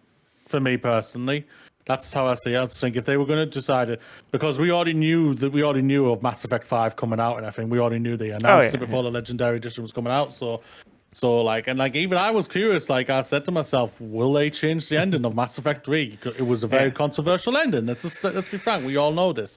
Will they just will they make a decision and change it and everything? Obviously they did not. So for me, that tells me no. And they've already like I said, they've made the decision what ending they're going to lock on and say this is the canon ending. Screw the other ones. Sorry, people, if you like the other ones. Either way, this is the one. Like one of my best mates, Andy. He loves the Sisyphus one because everybody lives. He gets to keep all his characters he fell in love with and everything. And I think, you know what? You're not wrong. That's actually a good. It's not a bad ending. It's not a worse ending either. It's just like with how everything goes throughout the game. It's just like these don't really make a lot of sense. Really, sure. I know a lot of people try and dive really deep into it and say, but if you look at it properly from this side, and you're doing a different one. I'm going in the other way. Spoiler alert. One of my points is it really does feel like the last 10 minutes is from a different game. yeah. Which I've got, but I can talk about that a little bit off screen. Yeah, sure. But no, it's interesting. Like, you've raised the question. There's no doubt about that for me. They're gonna go orange. And, the only reason I even would bring up how do we get around the Geth all being dead is just because, again, it sounds like there's a Geth in the teaser. So I was like, well, I can't see, because I can't see them doing either of the other two endings as canon. There's just too much there that would just be like, what? Like, because again, Mass Effect 5 is going to be an entry point for new players. And there's a lot of baggage with those other two, whereas with Destroy, you can literally just start it and be like, there was these things called the Reapers, and we had a really big fight with them, and then we killed them. And that's the easiest jumping in point for new people. We American them. That's how American. We fought for freedom, liberty, and our right to bear arms. Oh, bless you. Now that'll be $12,000 for your healthcare, please. Yeah, thank you very much. Let's go. Come on, we can do the last story. Let's go to the Halo story. Yeah, we've got a few minutes. And it's not like there are any games coming out next week. Microsoft's post-layoffs Halo Studio is smaller and switching to the Unreal Engine. This is from Jay Peters over at The Verge, because the link that you sent me of Jason Schreier's story had required me to register with Bloomberg.com, and I wasn't going to do that, so I found a different story. Halo developer 343 Industries lost at least 95 people due to Microsoft's recent layoffs, and the studio is apparently switching from its proprietary Slipspace engine to Epic Games' widely used Unreal Engine for future games, Bloomberg reports. The future of Halo has been somewhat up in the air since the layoffs announced on January 18th. Halo Infinite had a strong launch in late 2021, but over time fans started to get annoyed by frustrations with multiplayer progression, repeated delays to planned features like Network, Campaign Co-op, and Forge, which finally launched in November, and no indication that new campaign content was imminent. 343 has publicly affirmed its commitment to the franchise following the layoffs. Quote, Halo and Master Chief are here to stay, end quote. Studio head Pierre Hintz, who took over the role in September, said in a statement tweeted from the Halo account on January 21st. Quote, 343 Industries will continue to develop Halo now and in the future, including epic stories, multiplayer, and more of what makes Halo great, end quote. And Matt Booty, who heads up Xbox Game Studios, told Bloomberg in an interview that, quote, 343 will continue as the internal developer for Halo and as the home of Halo, end quote. But it's unclear when we might see the next game in the series, so it's difficult to know what exactly what 343's involvement will be with the franchise going forward. For example, the studio was already working with Austin-based Certain Affinity on a battle royale game codenamed Tatanka, but that game, quote, may evolve in different directions, end quote. I thought that was just a rumor. Obviously not. Okay. Tatanka will also apparently be developed on the Unreal Engine, while future Halo games, quote, will also explore using, end quote, Unreal, Bloomberg says. 343 also apparently hasn't been making new story content for Halo Infinite, which seems surprising for a game once billed as, quote, the start of the next 10 years for Halo, end quote, and titled Infinite. Instead, developers were, quote, making prototypes in the Unreal Engine and pitching ideas for new Halo games, end quote. I was personally whatever.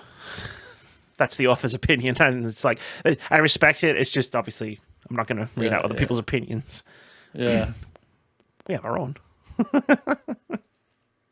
2021, Halo is back apparently. Hey, it was 2023. I do not Halo's regret. nowhere to be seen. I do not regret or recant anything I said about Halo. Halo Infinite. Never said you did. Never said you did. Halo was back. But it sucks. See, like I always champion for for people who love a franchise to get what they deserve when it comes out of the game and whatnot. But it's just like we've already spoken about on many occasions, like already this episode and last episode. There is some serious management issues going on in the Microsoft studios. They clearly have no idea what they're doing right now, and especially with this one here. I know the studio head just left and everything, and they brought in a new person. A lot of people just left. Yeah, a lot of people. Yeah, but yeah. Thanks $2 trillion Microsoft. Thanks, Microsoft. Can't wait to see how much you pay your shareholders in a few months. Yeah. It's like they seem like they're lost all over the place right now. I just realized I'm wearing a Halo t-shirt. Are you? Yeah. It's a very specific reference to a Halo skull. Okay. Sorry. Yeah, I've completely lost I ADHD'd myself and I ADHD'd you at the same time. Halo. The thing is about what's disappointing is everyone like yourself included was enjoying Halo Infinite, and it just looks like they're seeming like right now they're letting that game just die. That game's dead. So here's the thing, right? Halo was back. In 2021, Halo was back. But it was back in the way that, someone came to the party and they entered by fucking kicking the door in. And they're like, I'm back, baby. And everybody goes, yeah. And then he, gets his drink and he does a cool thing where he hits the bottle cap off of the drawer and he downs it.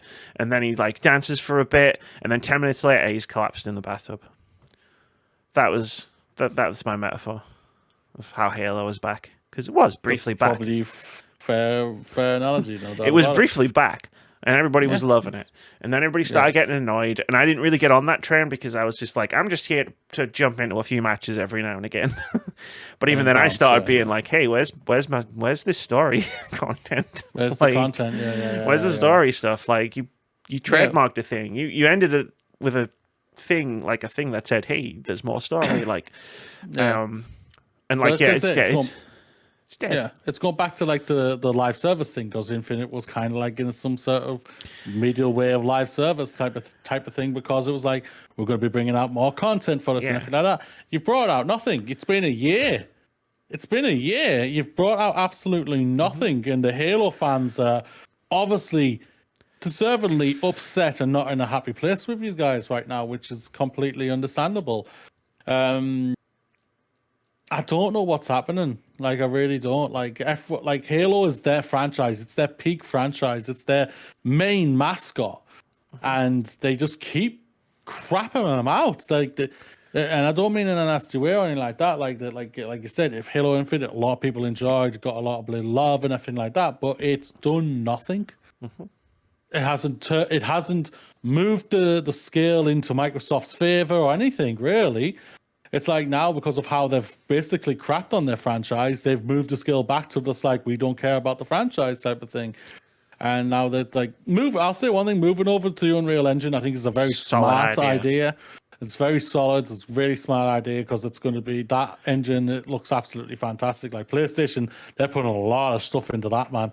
So it's only right to Microsoft to do all these free for free to do this as well. Yeah. So it's going to be a really, really smart idea for it, but the fact you're not seeing Halo for a while. Oh God, no! It's going to be another 5 or 6 years. Yeah, 5 or 6 years. Yeah. The thing that makes me wonder, so because they're talking about going over to Unreal, which is always a good decision. Because the first thing they said about Halo Infinite was it's going to be on the Slipspace engine, and everybody went, awesome! What the fuck is the Slipspace engine? Because they made an engine for it, and then it got delayed, and then it had issues, and then nothing's been coming out, and everything's taken longer than it was supposed to. And I just wonder if the engine was the problem, because engines are really difficult to make. Like, there's a reason most developers use Unreal or Unity. And if you make your own engine, like I go back to like the stories of when they try to use Frostbite to make an RPG, and it was like, it's great for making first person shooters, but it's like you get it, like it doesn't have anything you need.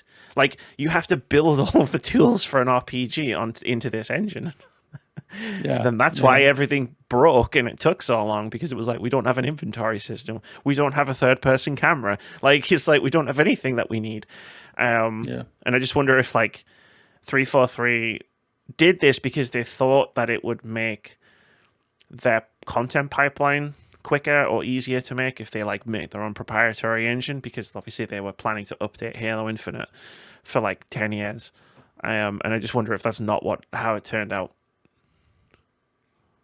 Probably, there's no doubt about it. Like, creating your own criteria, having your own engine it's a bit weird to me, because like everybody who studies, they're learning Unity and Unreal. That's a fact. Like, I learned Unreal and I learned on Unity and everything like that when I was at college and whatnot. That's why the colleges and the universities teach you and whatnot. So it's a little bit weird to me that that they would create, unless they are very similar. But obviously, I've never used them, so I haven't got a flicking clue for it. But it's an interesting thing. There's no doubt about it. Like, it's just weird. Like Microsoft are all over the place right now, and it's really, really weird. Like, they had a thing last week or 2 weeks ago, and it's just like, that's already gone. Like, we're now back to like poor management, all of this crap, and it's just like, where the hell are you, Microsoft? Where are you? You're all over the place, and it's really weird.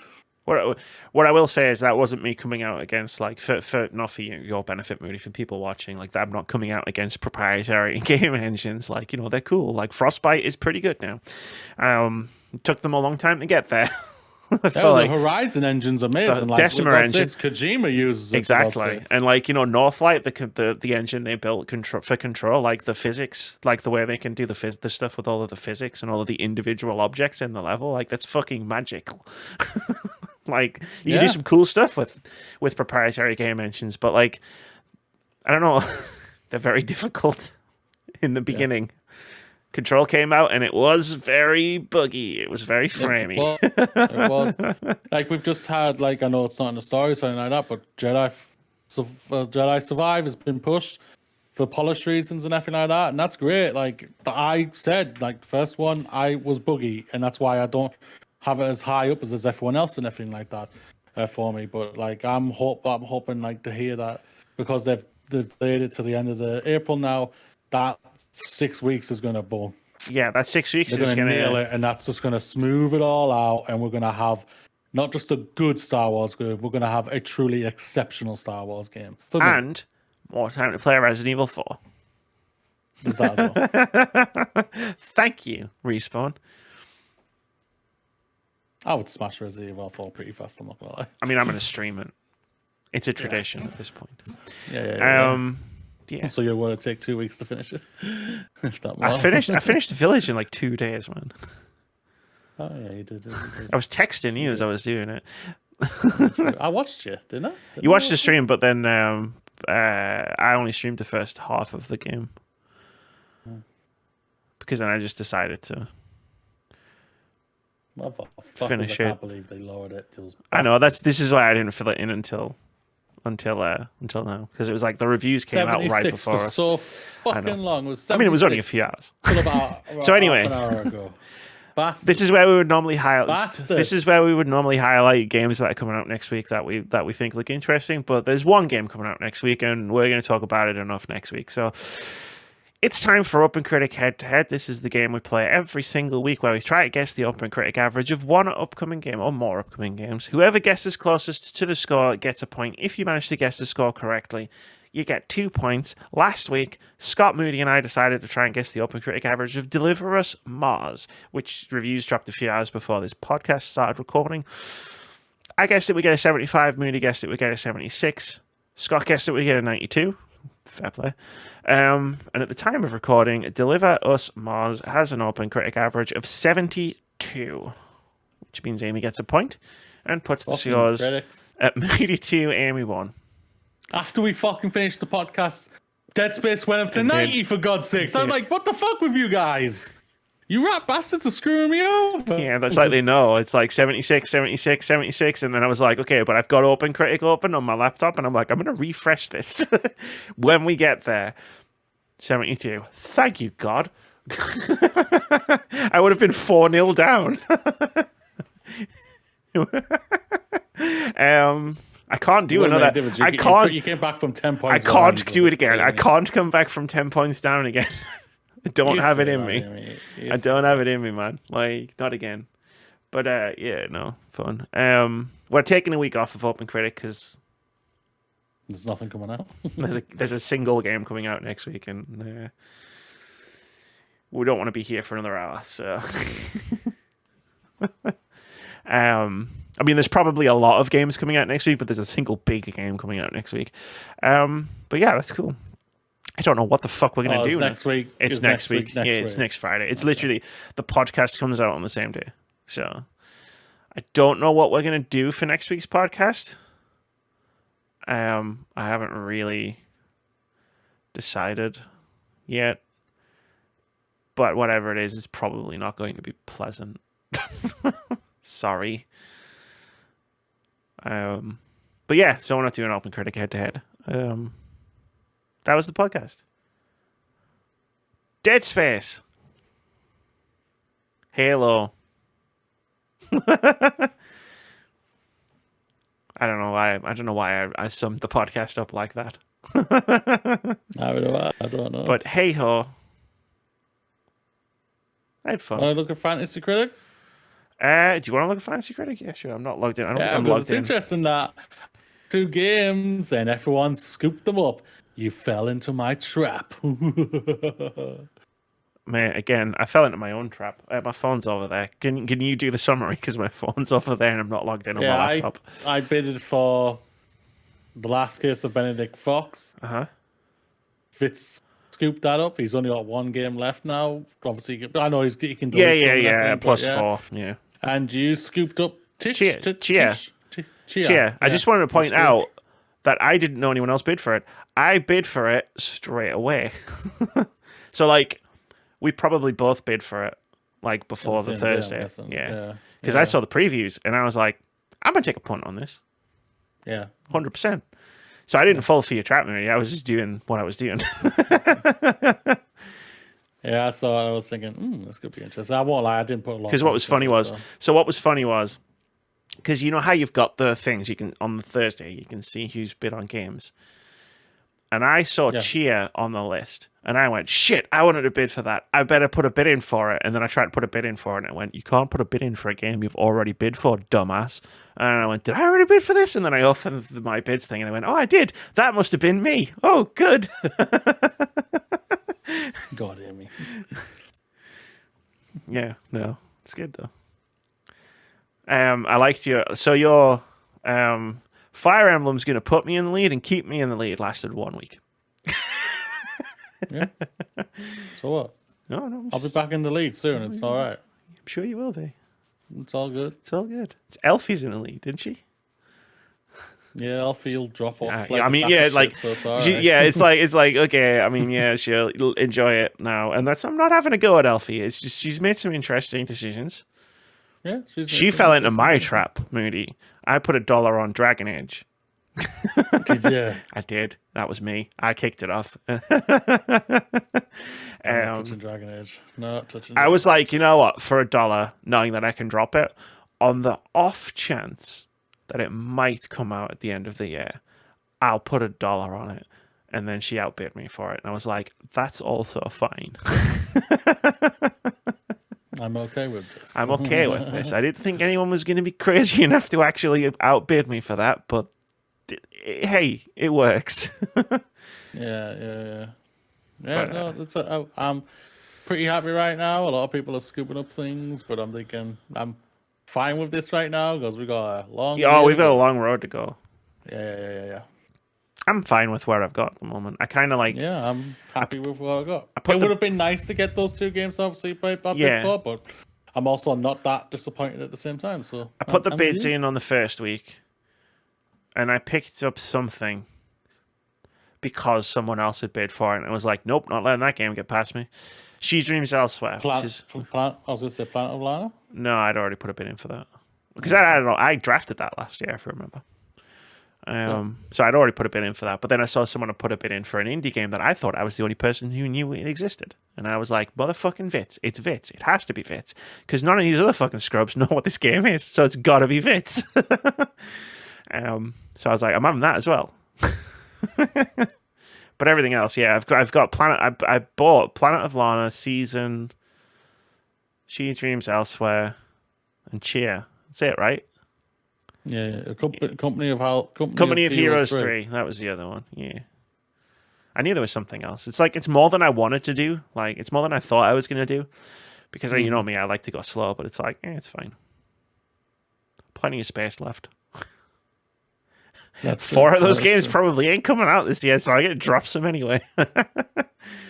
Can't wait to drop Hollow Knight again. Man, I'm going to be so fucking devastated if that game doesn't come out this year. It's fun. So let me, if I remember the standings right, you're in first. Elfie's in first. You're second. I'm third.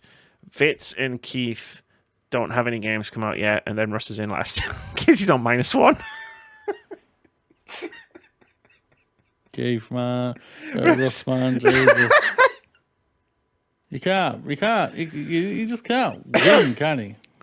Yeah, 2 people haven't scored yet, but Russ is still behind them. So it's just right. It's me, you, and Elfie. It's me, you, and Elfie are the top 3. It's Russ in last. It's basically last year all over again. Now. Again, yeah.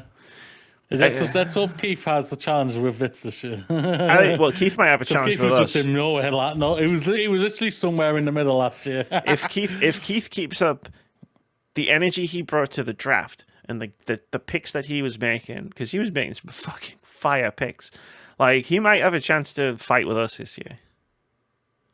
Yeah, but why not? I mean, when I say us, I mean me and you. I'm not talking about Elfie. She started strong, and then she's gonna drop. Like, she's got like the first 3 or 4 games she picked are solid, but I don't know if any of the rest of the games are even going to come out. Well, so we will see. We'll see. But that's it. I think we're good for the podcast. That is it for today's episode. Yes. Cool. Thanks for joining me, Moody. Thank you for joining me as well. I like to talk video games with you. It's been fun. Not bad, is it? It's been fun indeed.